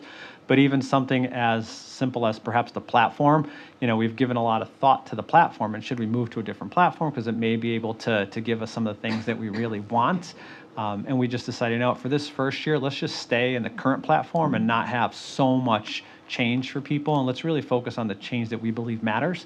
And then if we look at it and we say, hey, I think if we move to a different platform, it'll give us a better ability to have that dialogue, then we can look at that. But I think not throwing so much at people is really important. And again, goes back to when we've talked to teachers, they're yes, please don't shift it all on us, Right. and hearing the message. And two of the most important things teachers are used to is the West Hartford Instructional Framework. They've seen it for years. They know it. The evaluator's been calibrated on it. It's just been simplified. So what's really nice about that is that core piece isn't changing. And they've had informal observations for a very, very long time. So that's not changing. And so by being, and it was true with the leaders too. We had a long discussion on should we change the leadership framework. In fact, some of the state guidance was pointing to other frameworks. And we said, there is not enough time to train our evaluators on a new leadership rubric when we're in May, and we really like the one we have. Right. So some of the key components, like what am I being evaluated on, are the same, just simplified. And I think that's important. I hope that gives, I look at Gail, I hope that gives people peace of mind that that grounding of what it's based on isn't different. Right. Well, I think it's very impressive. Congratulations. Shannon, yes. So this is a topic very near and dear to my heart. I was fully immersed in the educator evaluation and support system when it came out in 2012. Our team at the Department of Education was responsible for reviewing every plan for the entire state of Connecticut, and that system truly did die under its own weight. It was just so prescriptive, so tedious, and it lost its way in terms of what it was intended to address. And so this is a breath of fresh air. I'm excited about the focus on feedback. I think that's probably the hardest part, though. I've been working on that with my own organization, the idea of delivering and receiving meaningful feedback. And the receiving side is just as hard because it's a muscle that a lot of people have not built. You're used to being, exemplary, proficient and exemplary, and like that's kind of, and because it's been so skewed by the weighting or the rating of it and this kind of high stakes feel, we've lost, I think, the ability to give honest feedback and receive it with grace and then kind of implement it into the changes that we want to see. And it takes a lot of time. And so I guess my question is like, how do you do that? And do you have the capacity? Because also it seems like this model, albeit more meaningful and rich and could get cut to like the points of what you really need to address to be just in time, getting to what the kids are needing in that moment. It would require, I would think, a lot more capacity on the part of the evaluator to be around a lot, like coming in and out and coaching and conversing. And so I'm just thinking about all the other things on an evaluator's plate and how do they make room for this? Well, I have a couple of ideas for you. We've thought about that because of the reasons you articulated. So I would start with a couple of things. First is we've started this in our leadership meetings this year, and I hope, and I've talked to the principals a little bit about it too. I think it's important to give time. To say we're in a staff meeting for an hour. I'm going to allow you to open your plan for 10 minutes and reflect, because we don't give people the gift of time to do that. And the minute you get home and you're doing all the things at home and you're also maybe doing your lesson, did you have time to reflect? So we have modeled that in our meetings to start a meeting and say, take out your school development plan right now. Why don't you write down, take 10 quiet minutes and write down how far you've gotten. And I usually see them look up and say, oh, I'm further than I think, or it's not as bad as I thought, because I've been doing everything along the way that I didn't have time to take out the document. We want to make it more of that living document. That's on the person who's actually reflecting.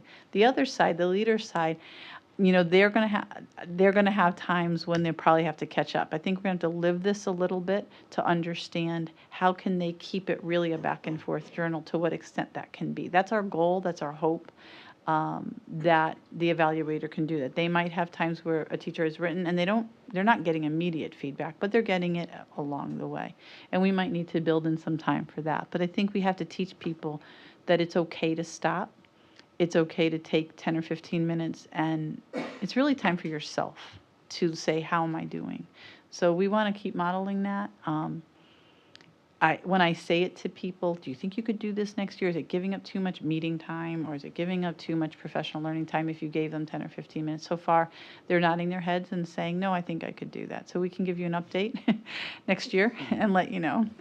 Yeah, and I think too is one of the things that we have talked about, and we started doing it even this year, knowing that we had a little bit of flexibility, was this idea of sort of collective goals. And so although we understand that everyone's going to have their own goal setting, the truth is that we would see someone, let's say a first grade team at a school, like we would think, hey, you guys are all might be working on the same goal, maybe tackling a little bit different, but ultimately looking at it and leveraging those same pieces. And as we talked about, is the collective knowledge that we all have, so that when the administrator is meeting with people, whether they're joining one of their team meetings or grade level meetings, they're talking about these. And I think you're having the conversation around with three people, they're learning off each other and we're all gaining. And as Ann said, hey, that's great, let's take out our form and let's populate that so that we can talk and actually document what we've done here.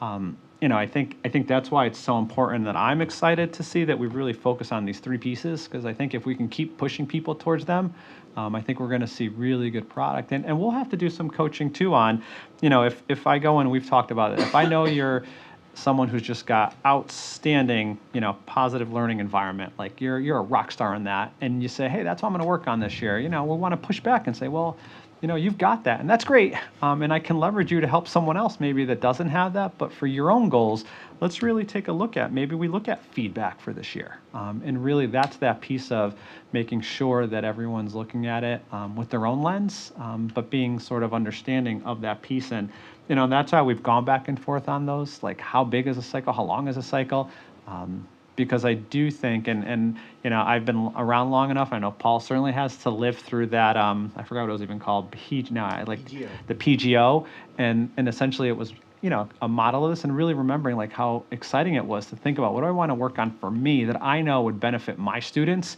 and now I can do a deep dive. And the truth is, just like we see with students, when you give them option to choose what they want to study, and option to really dive into something, you see how they take it so deeply because it becomes passionate for them. There's a piece of that I think our fingers are crossed. That's what this does for our educators. I'm going to piggyback one last thought. Systemically, the move to have elementary assistant principals and position our elementary principals as instructional leaders is strategic relative to some of this work, and just an important and necessary step. Again, the critical role that our department supervisors play at a secondary level or at a K-12 level in the special education world relative to supporting those early career teachers and certainly teachers where we might be trying to provide them real deep content area support, pedagogical support, things of that nature. And the balance of that with the Assistant Director in Pupil Services, Kelly Browse. We're excited to welcome her to the team and the role that she'll play supporting the elementary assistant principals in terms of being able to take on those responsibilities that our elementary principals previously had to shoulder alone is going to be a huge support in this systemically. Yeah, and I, one of the last pieces I'll say is I think, I sort of chuckled the other night when I thought of this. I feel like we've gone through our own PGC cycle, right? Like we started this process by collecting, and then we went through and analyzed, and now we're at, that we've done the plan, and now we're getting ready to act, and so next year will be our act. And that will certainly come back, just like we want to model for our teachers. Let's look at what our data is, and I thought it was an interesting piece that I thought about the other day when looking at this whole process, that we're in our own little PGC cycle. All right, other questions? Ethan? So just to follow up on that, because I was wondering in the question, a year from now, how do you define success as an organization, and how do you define where you need to take a step back in the process? Because you're talking individuals, but it's an organization. We're going to be taking feedback along the way through our different structures to understand how the implementation is going, and I think that will give us an idea of our next steps. Because we've talked to the principals, we've talked to the leaders, we've talked to the PLEC, we've talked to a lot of people about we're going to implement this way, and they're very supportive, but we have asked for feedback. We'll use the PLEC structure. We'll use the structure of our principal meetings and our other leadership meetings to get more feedback on how the process is going. So it'll be more quantitative than qualitative? I'm sorry, more qualitative than quantitative. Yes, generally. I mean, I think we will look at how many teachers did not successfully complete their cycle, and that would be more of a quantitative measure. But we were really encouraged in writing this, to write this through the lens of the 90% of the teachers who are strong in their practice. And there are parts of the plan that call for extra supports, tier 2, tier 3 supports, or a corrective action plan, but not to write the major part of the plan for that 5 to 10% of people who struggle. So we certainly will look at people who might have to repeat a cycle or rewrite certain things, but I think we'll look at a majority of qualitative feedback with some measures of quantitative feedback. Yeah, I was thinking more as an organization, looking at it as where do you say, hey, it's working, or where do you say it isn't working? Yeah, I mean, and just to define it now as opposed to 8 months from now. I think, one of the things I think we believe in our heart is that our high leverage practices that we've identified are key things that, and so if you go back and just think every educator is going to pick one of those, and everyone's going to go through a cycle. And if everyone meets with success, that then when you look at our criteria, we should see positive outcomes in those 3 areas, right? Whether it's student learning or whether it's in the community, or whether it's just new learning or an improvement on practice. And I think that would be one way that we certainly can take a look at that, you know, and I hope that sort of plays itself out, but sometimes it's a little bit harder too to come up with just exact strict data, and particularly given where we are, because I would argue even under the old model, right, when people were getting a rating, you know, I think if you had asked me that when we had the old model back in, you know, the 2012, I'd say, well, success criteria will be that we'll have a bunch of 4s and 3s. And then I think that's what you saw across every single school and every single district, was that everyone was 4s and 3s. Doesn't mean that they weren't necessarily that, but I don't know that that truly measured success, you know, and so I think those are the pieces that we have to look at in that. And I'd like to add one other piece to that. One of the things we really wanted, and we talked about a lot as we put the plan together, is the alignment of all the things we work on. Because sometimes it feels very fragmented. We're working on our this or that or that. So one of the things we wanted to do in this plan is bring it together. So a big piece is you have 3 board goals, and we align our school development plans to your board goals so that we can achieve your board goals. The leaders will be aligning their plan to their school development plan. So those have academic measures, measures around climate and culture, measures around our professional learning and our teachers and our professional learning. So as the principals write and the other leaders write their school development plans, they have very specific goals aligned to your goals. And then they are going to be working on their leadership practices to enact that plan. The teachers have to articulate how their plan supports the school plan. So it's all aligned from the board goals to the school development plans to the leadership goals to the teacher goals. And that's all trying to achieve your goals, which are the ones articulated for the board. And we've done that very purposefully because sometimes that alignment isn't as clear. I think it's there. It's there in the ether. It's there. We're all working on all the important stuff, but we have taken extra steps. There's a question in the goal form that for the teachers which says, how will this plan that you've identified, this goal, help you achieve your school development plan? And that will help the principals understand that they're contributing to the district plan. And so we're trying to articulate this much more in a streamlined fashion so that, I've said it many times, we're kind of rowing in the same direction. And not only we are, but we know that we are because at times we're working on everything. And we just need to make that more clear. And I think I'm really proud of that because we have so many good things that happen, like our vision of the graduate. It's very important. It's articulated in this plan. It asks the teachers, when you pick this goal, and this is what you're working on, how is it going to help the school achieve its goals, and how is it going to help the children achieve the vision of the graduate? So there are very specific ways that they answer those questions, and we hope keep that alive in their practice. Mine was more just, I don't want to beat it into the ground, but just have an anticipation or an outcome you're looking for as you go forward. Because if you're in the middle of things, it's hard to sometimes see. It is. And if the feedback is that this isn't working, that's obviously going to be very important to us. Or if the feedback is, that, many, many teachers are not meeting with success, that would be, so there are going to be many different things to look at. But in this first year, I think we really need to know if what we wrote, what we articulated, can be put into practice effectively, and that the leaders feel they're able to achieve their school goals, and the teachers are feeling like they are able to grow. And yes, I would say it's much more qualitative. I would say that the quantitative measures that I think, and Ann kind of took a lot of my thunder on the alignment to... Sorry. No, that was perfect. Just really the alignment of systems and support of the overall district mission. So you have indicators of, not indicators of success, but indicators of achievement within connected to your board goals that are things that we report on annually. You'll see a lot of them coming up at the next meeting in the PPR, but that's the the down and dirty, the expectation really. If I think about instructional practice, continuous learning, continuous development in and around instructional practice is going to make for better teachers, it's going to make for better implementation of lesson plans, it's going to make for better student outcomes and learning. That's going to be evidenced within the indicators in the board plan as they spell out whether that's early elementary and the foundational learning and reading and literacy and numeracy, or that's grades 3 through 8 and our state assessments, or other measures for other disciplines, and so on and so forth. It's not necessarily as cause and effect, but that's the overall intent, that at the end of the day, all this has a positive impact on student achievement and school and community climate. Gail. Thanks.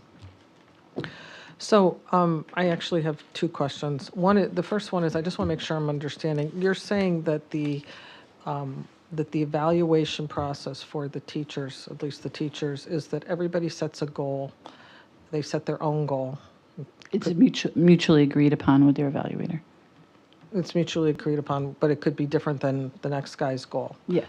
And if they meet that goal, then that's the entire evaluation process for the teacher during the year. They have to meet the success criteria that Of we've the goal. articulated. Right. That would say that you're using multiple forms of evidence, that you've identified evidence that would show that you achieved the goal, that you're reflecting on that evidence, that what is the impact on children, what is the impact on the school, what is the impact on the community. So there are measures of success that you would have to show as well. Right. And that would come through in your reflections, and that would come through in the times you're using qualitative data, because you would be using qualitative data as well.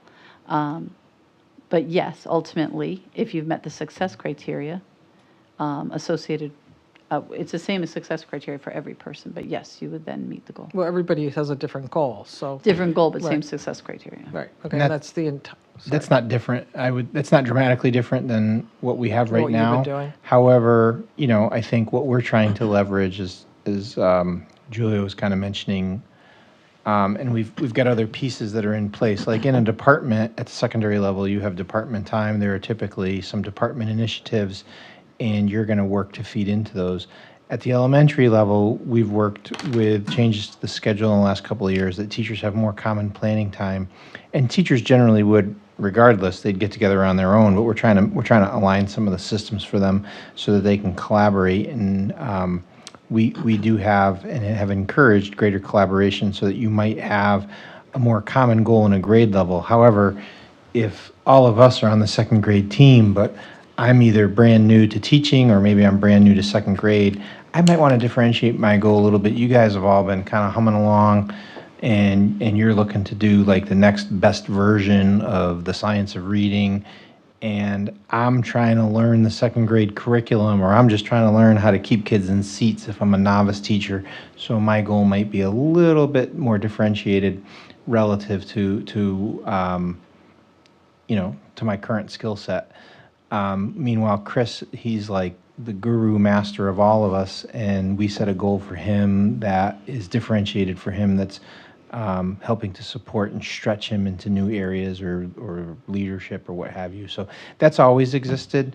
I think at the end of the day, maybe what I'm hearing in the question, I can have a goal and that could be related to literacy, but my evaluator comes in a couple of times and they just see some stuff that, and this does not happen with any frequency, but it happens, once out of 100 or something. And boy, all of a sudden I got a concern about Paul that has nothing to do with literacy instruction. Paul can teach literacy like nobody's business, but he is just having a very difficult time de-escalating students. And, his technique was horrific.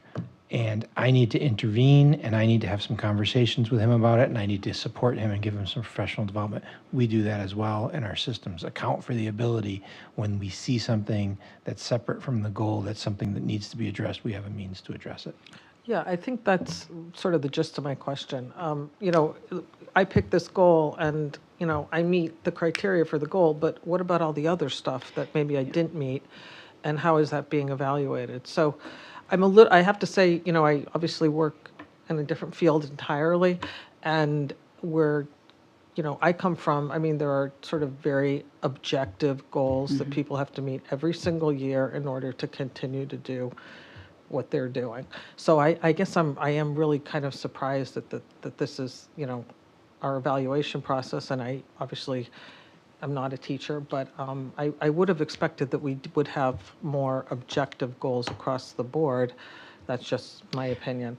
Yeah, I mean, I think as Shannon alluded to, because we were both at the state during a lot of this, the previous model tried to make things much more objective.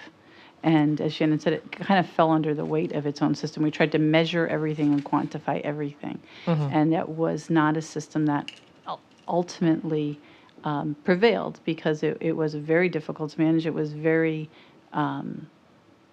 it tried to make things that are subjective objective. And that wasn't exactly possible. So I think that the art and science of teaching come together when you are held accountable to a goal that you identify that's important, it's high leverage, it would make a difference for children. And then we use a combination of qualitative measures. We have a rubric, we go in, we observe towards that rubric. It's not just hey, I'm going to come in and watch. There are things they're looking for, and they So- give you feedback. So my second question was actually about the rubric. So you said here that the success criteria would be the positive impact on students and the positive impact on the school community. Well, at least that was some of it. How exactly do you measure that? Like, how is that going to be measured? So this is a short version of a longer list of sub things that subtopics an evaluator would look at. But you would look at it in the qualitative data that the teacher is giving you. Students made these gains on these assessments. Students showed this progress on this kind of work. And then in the reflections that they offer to see the kinds of the impact they had on their community. And you're going to see them.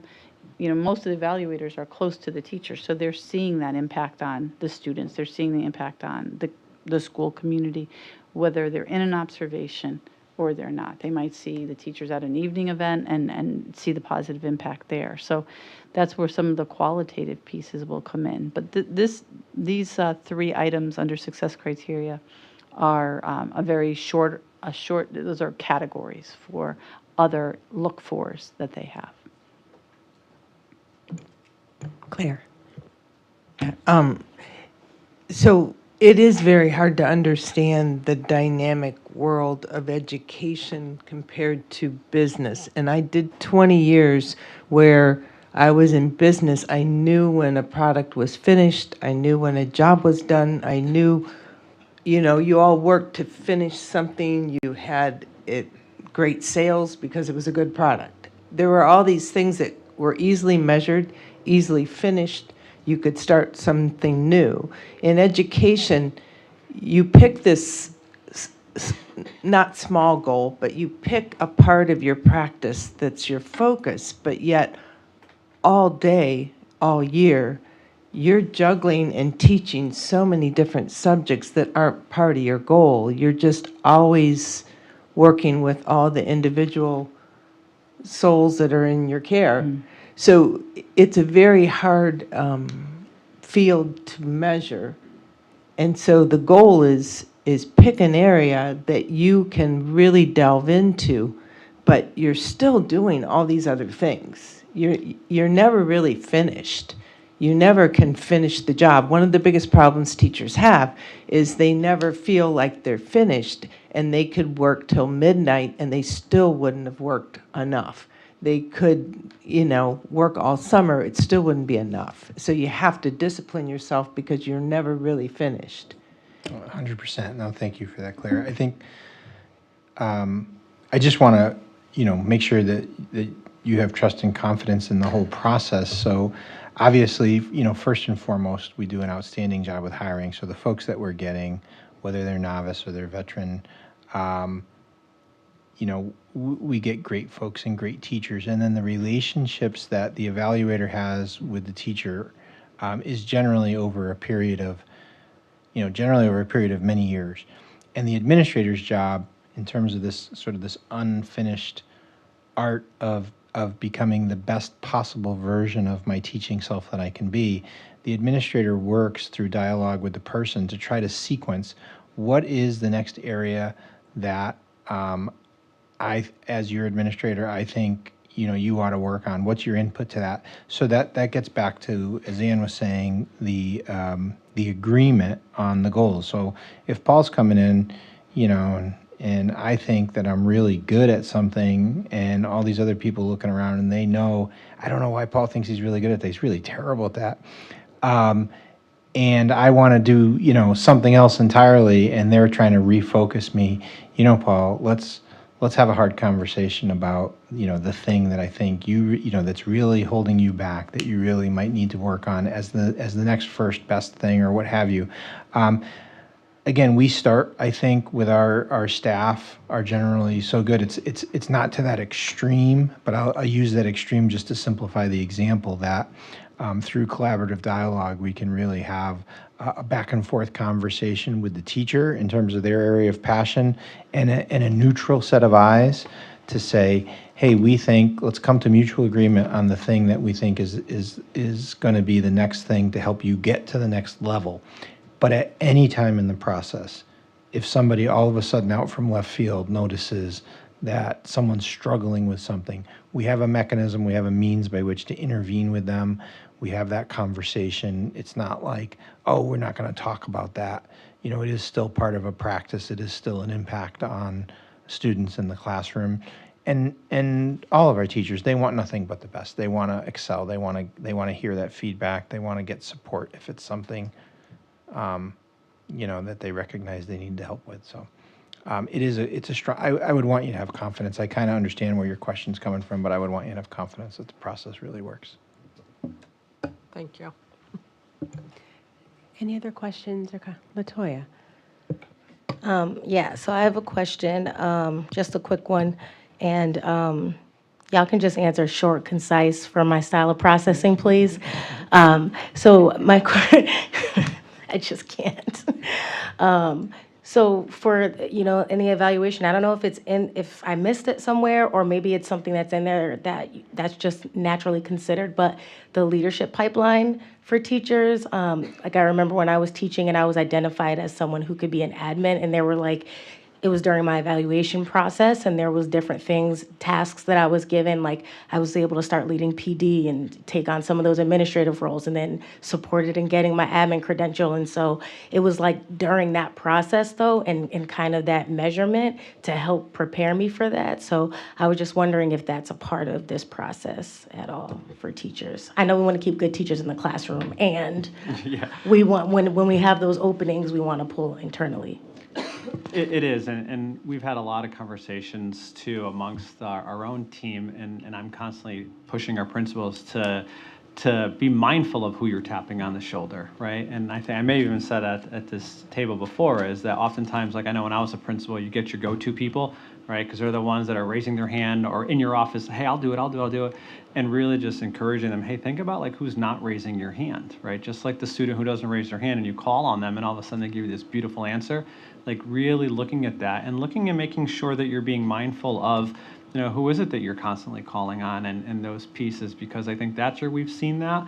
And even with our partnership, if you remember, we started that partnership last year with CCSU for the Leadership Academy piece, and that came from principals tapping teachers or whoever, colleagues on the shoulder, hey, you should go for that. You'd be great. And I can't tell you how many of them said, I didn't know, but since they told me, yeah, I'll go for it. And we've really been mindful of that. And I know a lot of the work that I've been doing with Teresa in our equity office too is really being mindful of hey, are we missing a group? Are we missing anyone that we should be tapping on the shoulder? Because again, to me, I think it alludes to Paul's theme. This is a snapshot, a conversation that we're having, but the truth is there's 1,000 conversations that happen every day, and sometimes it's that conversation in the hallway that's not part of a formal, it's just hey, you know what, I watched you the other day on the field coaching, and man, you'd be a great leader. Did you ever think about that? And those are the different things that, that's how I started, right? Someone saw me coaching and was like, you should be a leader.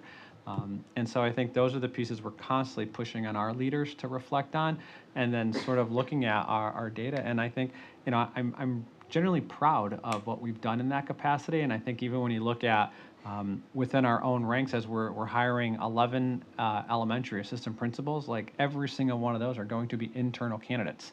And so to me, like, I'm excited to see this whole new group coming up and excited to take on those pieces, and just how many folks were tapped on the shoulder and said, hey, did you think about this? Like, you're so great in this, you're so great in that. You know, I mean, even Gail being here is a great example, right? Us saying, hey, you're a great instructional leader, come and join our team and be part of that. So long-winded answer, I know that's not what you wanted, but sorry. Julia, I just want to make one quick point. Also on the summative form for the teacher and the administrator, as well as the evaluator, there is an additional section there for any additional information that you want to include, because we did feel like it was important to have an opportunity to formally recognize in writing if people are doing things that go outside the scope of their goal, that you want to ensure that they recognize, or perhaps if there's areas that need improvement. So that there is that provision as well. Awesome. Thank you. Other questions or comments? Okay. Thank you so very much. Appreciate the time, the effort, and the diversified way of evaluation. So thank you so much. Thank you. I think you do need to vote on the We acceptance. do. Okay. Okay. Well. No vote there? It's not. I Approval from the board? approval from the board? Well, we are okay. All right. So this is a time when we will go with the flow and recognizing this was presented in our board bulletin here. It was noted as a presentation. However, we want to respect, that's all right, that it is something for us to vote on. And so, Charlotte, I'm going to try to speak slowly as you note the motion. And so the motion is to receive the West Hartford Public Schools Educator Evaluation and Support Plan as presented. I'll say it once again. The motion is to receive the West Hartford Public, to receive and approve, thank you. The motion is to receive and approve the West Hartford Public Schools Educator Evaluation and Support Plan. Again, to receive and approve the West Hartford Public Schools Educator Evaluation and Support Plan. Is there a motion? So moved. Thank you, Shannon. Is there a second? A second. Thank you, Claire. Discussion? We've had a wealth of discussion. Any other discussion? All right, let us vote. All of those in favor, say aye. Aye. Any opposed? Any abstain? The ayes have it. Thank you so very much. Thank you. Now moving on to field and facilities naming procedures. And we now will welcome Mr. Jason Siegel, passing it to Mr. Vicines, Superintendent Vicines. Thank you very much. So as the board knows, we received really an unprecedented number of requests to name and or dedicate facilities. Really, the majority were fields, but we approached the work as we received these, recognizing that we did not have a formal process in place. And there was also back and forth in terms of a lot of the fields, the facilities, the buildings are things owned by the town versus the Board of Education. So we were in some uncharted waters, and through collaboration with the town, we talked about a process that could be overseen by the Board of Education, but we needed to identify a set of criteria and overall a process. So we spent time this year doing so. I enlisted the support of our athletic director, Mr. Jason Siegel, who's with us this evening, and will provide a brief overview of the criteria and the general process that we did use and that we would propose to use moving forward. And these criteria and these processes would be applicable whether we were talking about the dedication of an athletic field or potentially the dedication of an academic building or anything in general. So without further ado, I'll turn it over to Mr. Siegel. Well, I think you hit the nail on the head right there. I think I can go home now. Before we begin, I just want to congratulate Liam. I was looking up the results from today's CCC competition, and he achieved a personal record in the pole vault of jumping 15 feet 6 inches, which was 2.5 feet higher than the second place finisher. So for good reason, he is not able to join us here tonight. So I just want to give him his due. coming down. He's still, parachuting down from almost 16 feet in the air. So congratulations to him. Well, thank you, Paul. That was a great introduction. And just again, simply as you have in front of you, this was a unique year where we did receive a number of requests for to name different facilities after different folks, and kind of throwing my hands up and saying, what do? We don't have anything really informal in place. So I think what we have here, and I'll just talk briefly about, the guidelines and actually how well they worked with conversations that I had as a ad hoc committee facilitator. And so we had a number of nominations come through. Looking at our established guidelines to guide our conversations, with a focus on 4 key areas of impact that the person had on a specific program or school or community, the contribution to the community, the longevity, how long has that person been in place, and separation, as we've identified here.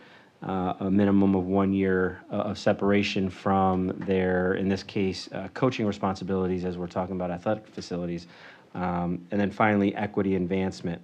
And what has that person done to promote and include our underrepresented student athletes? The one thing I do want to just highlight is the separation piece. Is the committee that I met with, which was comprised of an additional school administrator, one from each high school, a parent representative from each high school, and a student athlete representative from each high school, none of which had direct connection to those folks being nominated, because I really wanted a non-biased feedback on whether or not the group would recommend anyone to the board for approval. The thing that the committee came back with specific to separation is they felt there should be more time that a individual should be separated from their coaching responsibilities, and felt that 1 year just wasn't quite enough time removed. So we had great conversation, and again, these guidelines are just that, guidelines. They're not set in stone.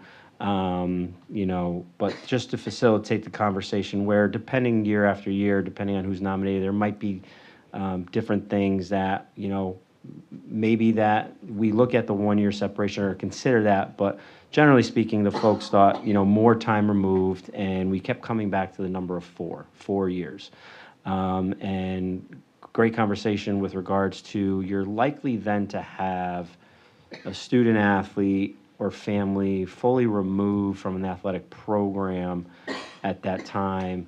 There may be siblings that come down the road, but really felt that it would be good for that coach to be so far removed where there's really no more student athletes or families involved with the program, more or less.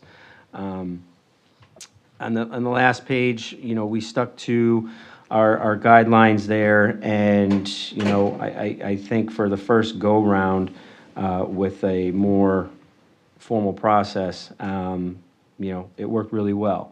I don't know how often we will receive nominations and requests for facility naming, specifically athletic facilities, but I'm going to venture a guess to say that once we identify and an approval is made to name one, I think we'll start to see more come in, whether it's specific to athletic facilities or the music room, the art wing, the science facility. So I think, as Paul mentioned, I think what we have and what I lived through could really work well for any nomination for a school facility.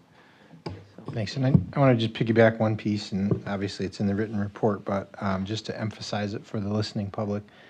When we took this on, we kind of looked at a 2-phase operation where we would create that ad hoc committee. That ad hoc committee would, as Jason very aptly described, be a representative body to provide an unbiased opinion, but they would operate with anonymity. And That would be the first phase. If a nomination successfully comes out of that committee, at that point, we would make that at that point, we'd make that nomination public first to the nominee to make sure that they would be accepting of it, presuming that they were, because some folks may not want that recognition. We would then make it public to both the Board of Education and the general public and allow a window of time and a process for additional feedback to come in from the general public, at which point, after a period of time, it would go to a vote. So that's kind of the second phase of the operation that we outline there in the recommended operating kind of guidelines, kind of the big gist of it. So we wanted you to have those pieces, the criteria that kind of initiate the process, and that the ad hoc committee itself reviews, and then the opportunity, because they're a recommending body and you are the decision-making body, so should any nominations successfully emerge and surface to your level, there's a second phase to that we would go through with checks and balances and opportunity for even greater public input. So, barring any more from Mr. Siegel, we'll open it up to your questions.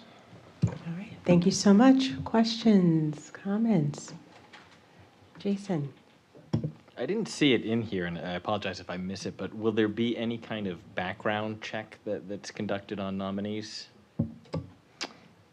I would say the answer to that question is yes, because we want to make sure that anyone that we are with such a prominent recognition, we want to make sure that best represents our student athletes, our school, our community. Yep. Claire? But in order to do a background check, wouldn't that nominee have to be notified and give permission? Because if you don't tell them they're a nominee, wouldn't you not have the legal rights to do a background check? So that's where that second phase of the operation comes in. So presuming from the materials that we've received within a nomination itself that we feel like these criteria have been met, that's where we go to that person. We ask, again, we say, hey, you've been nominated. We kind of go through all those finer details with them, because we would let them know this would mean a background check. We'd want, this would mean your name would be out there publicly, and we would be welcoming additional public comment and things of that nature. So even with a background check, you never know. There could be, I lived across the street, and this person, whatever it might be. So we would want to allow for that public conversation, and we'd want to give fair notice to anyone who would be accepting of a nomination, because that all by itself, it's like anything else. As you know, you run for office, you open yourself up to additional public scrutiny that the general public has the privilege to not have to do. So that would be a responsibility that we would want to make sure that the person knew about. And that's why we keep the nominations anonymous until such time that it gets through the first part and that the person is then accepting of the nomination. Okay. I'm very impressed. One of the things that some thought it was just a simple, like, this is the person, we should nominate them, they should get their name on it. And you can see all the different things that you must look at, analyze the anonymity of the members. I was surprised, though, because I just assumed in the beginning that the person would be deceased. And so one of my concerns is, going forward, 15 years, God forbid, something is done that's not upstanding. Is there a practice for removing if there's incarceration? I mean, if they're deceased, there's, you know who you have, and there's no surprises. Yeah, I think, and I believe it's in here, but I think we did discuss, after a certain number of years, we would go back and review, those who are identified to have a facility name, and go back and review to make sure that they're still in good standing with what we would expect and want for facilities to bear their name.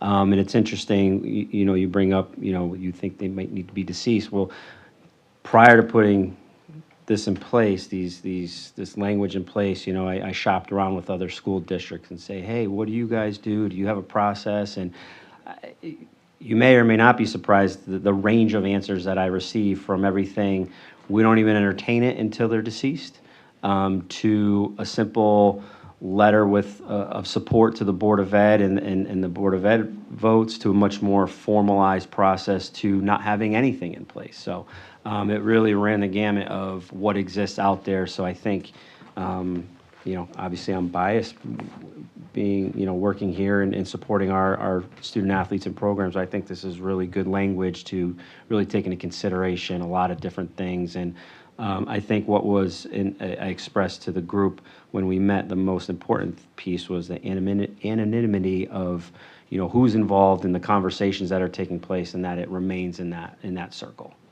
Because otherwise you're not going to be fair and true to the process. And we'd always have the ability to revisit something if we needed to. Gail? Yeah, thanks for the presentation. Sure.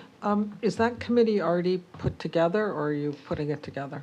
So the committee was, for the nominations that we received, the committee was already put together, met, and came to a conclusion that no nominations were going to be moving forward. But I envision that committee being different each and every time based on who is being nominated, because again, I think it's important to have folks involved that don't have direct connection to that individual being nominated. So that the committee members would likely change, with the exception of, for athletic facilities, me being a facilitator.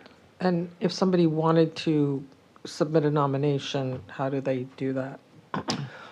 I think what we found is it simply right now has been sent to Paul or myself, but that's something we can discuss, and if we feel there needs to be a more formal process. But I think Paul's received a number of emails with recommendations along with naming facilities. So that's been it for now. Yeah, if in general, this was a process because we didn't have a process, so it was a learning process. But what happened once we came to agreement on really what is best practice, and I really want to acknowledge Jason for the research and the outreach and the communication, and we married that up against other things as well. We married it up against, as it says in reports, educational halls of fame and military halls of fame, and so it's got a blend of sports and academics and military and arts, and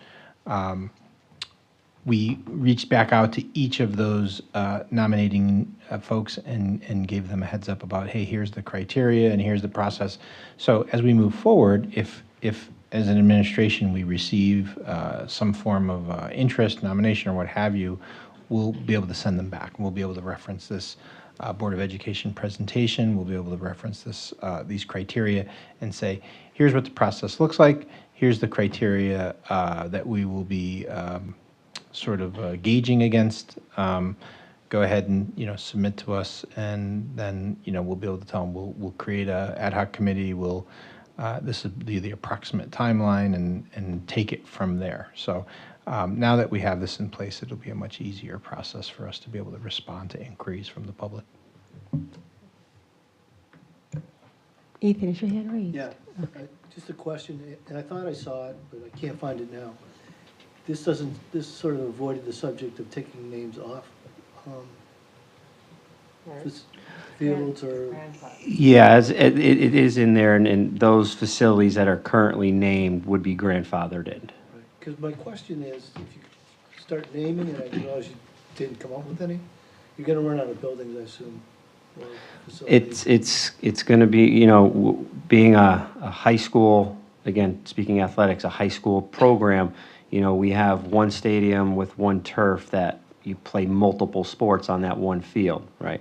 One gymnasium, but the floor you house multiple sports. So you will eventually run out depending on how many nominations come in over the years. But, I think you're looking at longevity as well. So really looking at those coaches who have been there for decades, if you will. Yeah.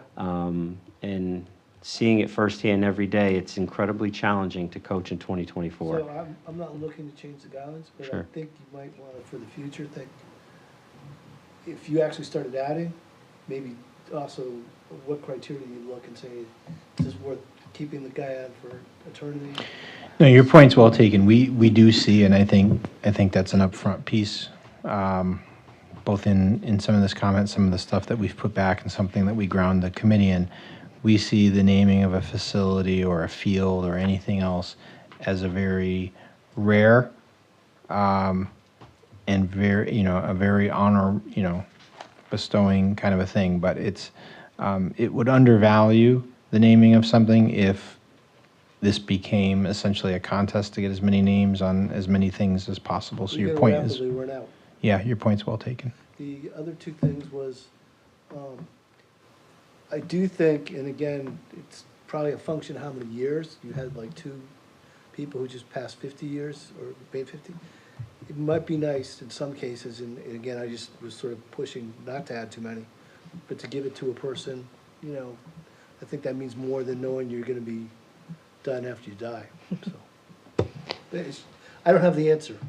Right, and neither did we, and nor do we still today. So that's why I think it's a work in progress based on, as nominations come in and who those folks are and what they've contributed to our student athletes and athletic programs. No, but it'd be nice to honor the people, but Well, I feel you're gonna run out fast. Yeah, and just to that point, we did have two awesome celebrations for our two coaches, Jim Solomon and Sue Kernius, over the past week at different events that were, attended by the mayor at one of her representatives at another. And so we did honor those folks, just not necessarily a named facility. No, I understand. Yeah. 50 years is incredible. And indeed it is.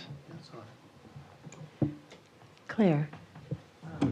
Just something to consider, if you are named your facility, that some quality and durable plaque or something is placed and checked over 5 years and made sure it's brought up to a standard, because you don't want something deteriorating. Sure. And as well, a mention somewhere. So at the naming time, we would hear about it, but would it ever be mentioned again? Could it be on the website? Is there a way that it's just not named in one meeting, but that it's actually recognized by name somewhere? Oh, certainly. I mean, I would imagine, like anything else, there'd be some form of a dedication ceremony, and yeah, then you'd want the upkeep and all the rest. And like anything, I think that we've had opportunity at each of our individual schools where you have certain anniversaries of service or what have you, and people are brought back and things of that nature. Seeing no other questions or comments? Thank you very much. You're welcome. Thank you. Moving on now to routine matters, where we have approval of the minutes and seeking a motion that the Board of Education approve the minutes of the regular Board of Education meeting of May the 7th, 2024. Is there a motion? So moved. Thank you, Jason. Is there a second? Second. Thank you, Ethan. Discussion? All of those in favor say aye. Aye. Any opposed? Any abstain? The ayes have it. Thank you. Information and reports. Do we have any board members who would like to communicate from other boards or other organizations? Seeing none, any other information or discussions? Seeing none, future business. Announcement of future meeting date, singular, which is Tuesday, June the 4th, 2024, our regular Board of Education meeting at 7 o'clock here at the Town Hall, room 314. Do we have a request for any future agenda items? Seeing none, do we have any visitors who would like to make a comment? Seeing none, we do have an executive session. Before I read the language for the executive session, a question of who else would be joining us. We know Attorney Dallas Dodge and the name of... Thank you, Madam Chair. I was going to ask Tom Gerard with the law firm of Howden New York to join us, as well as the superintendent. Thank you. We have an executive session pursuant to Section 1-200, 6B of the Connecticut General Statutes to discuss strategy and negotiations with respect to pending litigation to witness Johnny Gator individually and as administrator et al. Versus the Town of West Hartford Board of Education et al., docket number HHD CV 246177542-S. And asking to join us for the executive session, Attorney Dallas Drudge, Attorney Tom Gerard, and Superintendent Paul Vicinas. We will be back.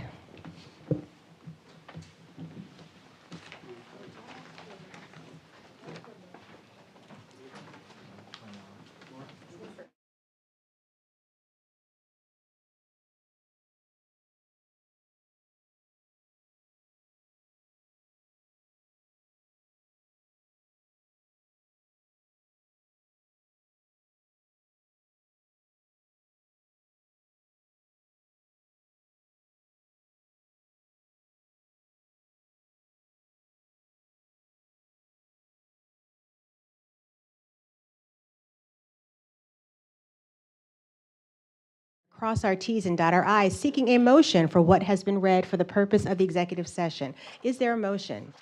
So moved. Thank you, Gail. Is there a second? Second. Thank you, Shannon. Discussion? All of those in favor, say aye. Aye. Aye. Any opposed? Any abstain? The ayes have it. Thank you so much.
We have returned from executive session. It is 10:14. Now seeking a motion to adjourn. So moved. Thank you, Jason. Is there a second? Second. Thank you. We have multiple seconds. Meeting adjourned at 10:14. You don't want to vote? You don't have to vote on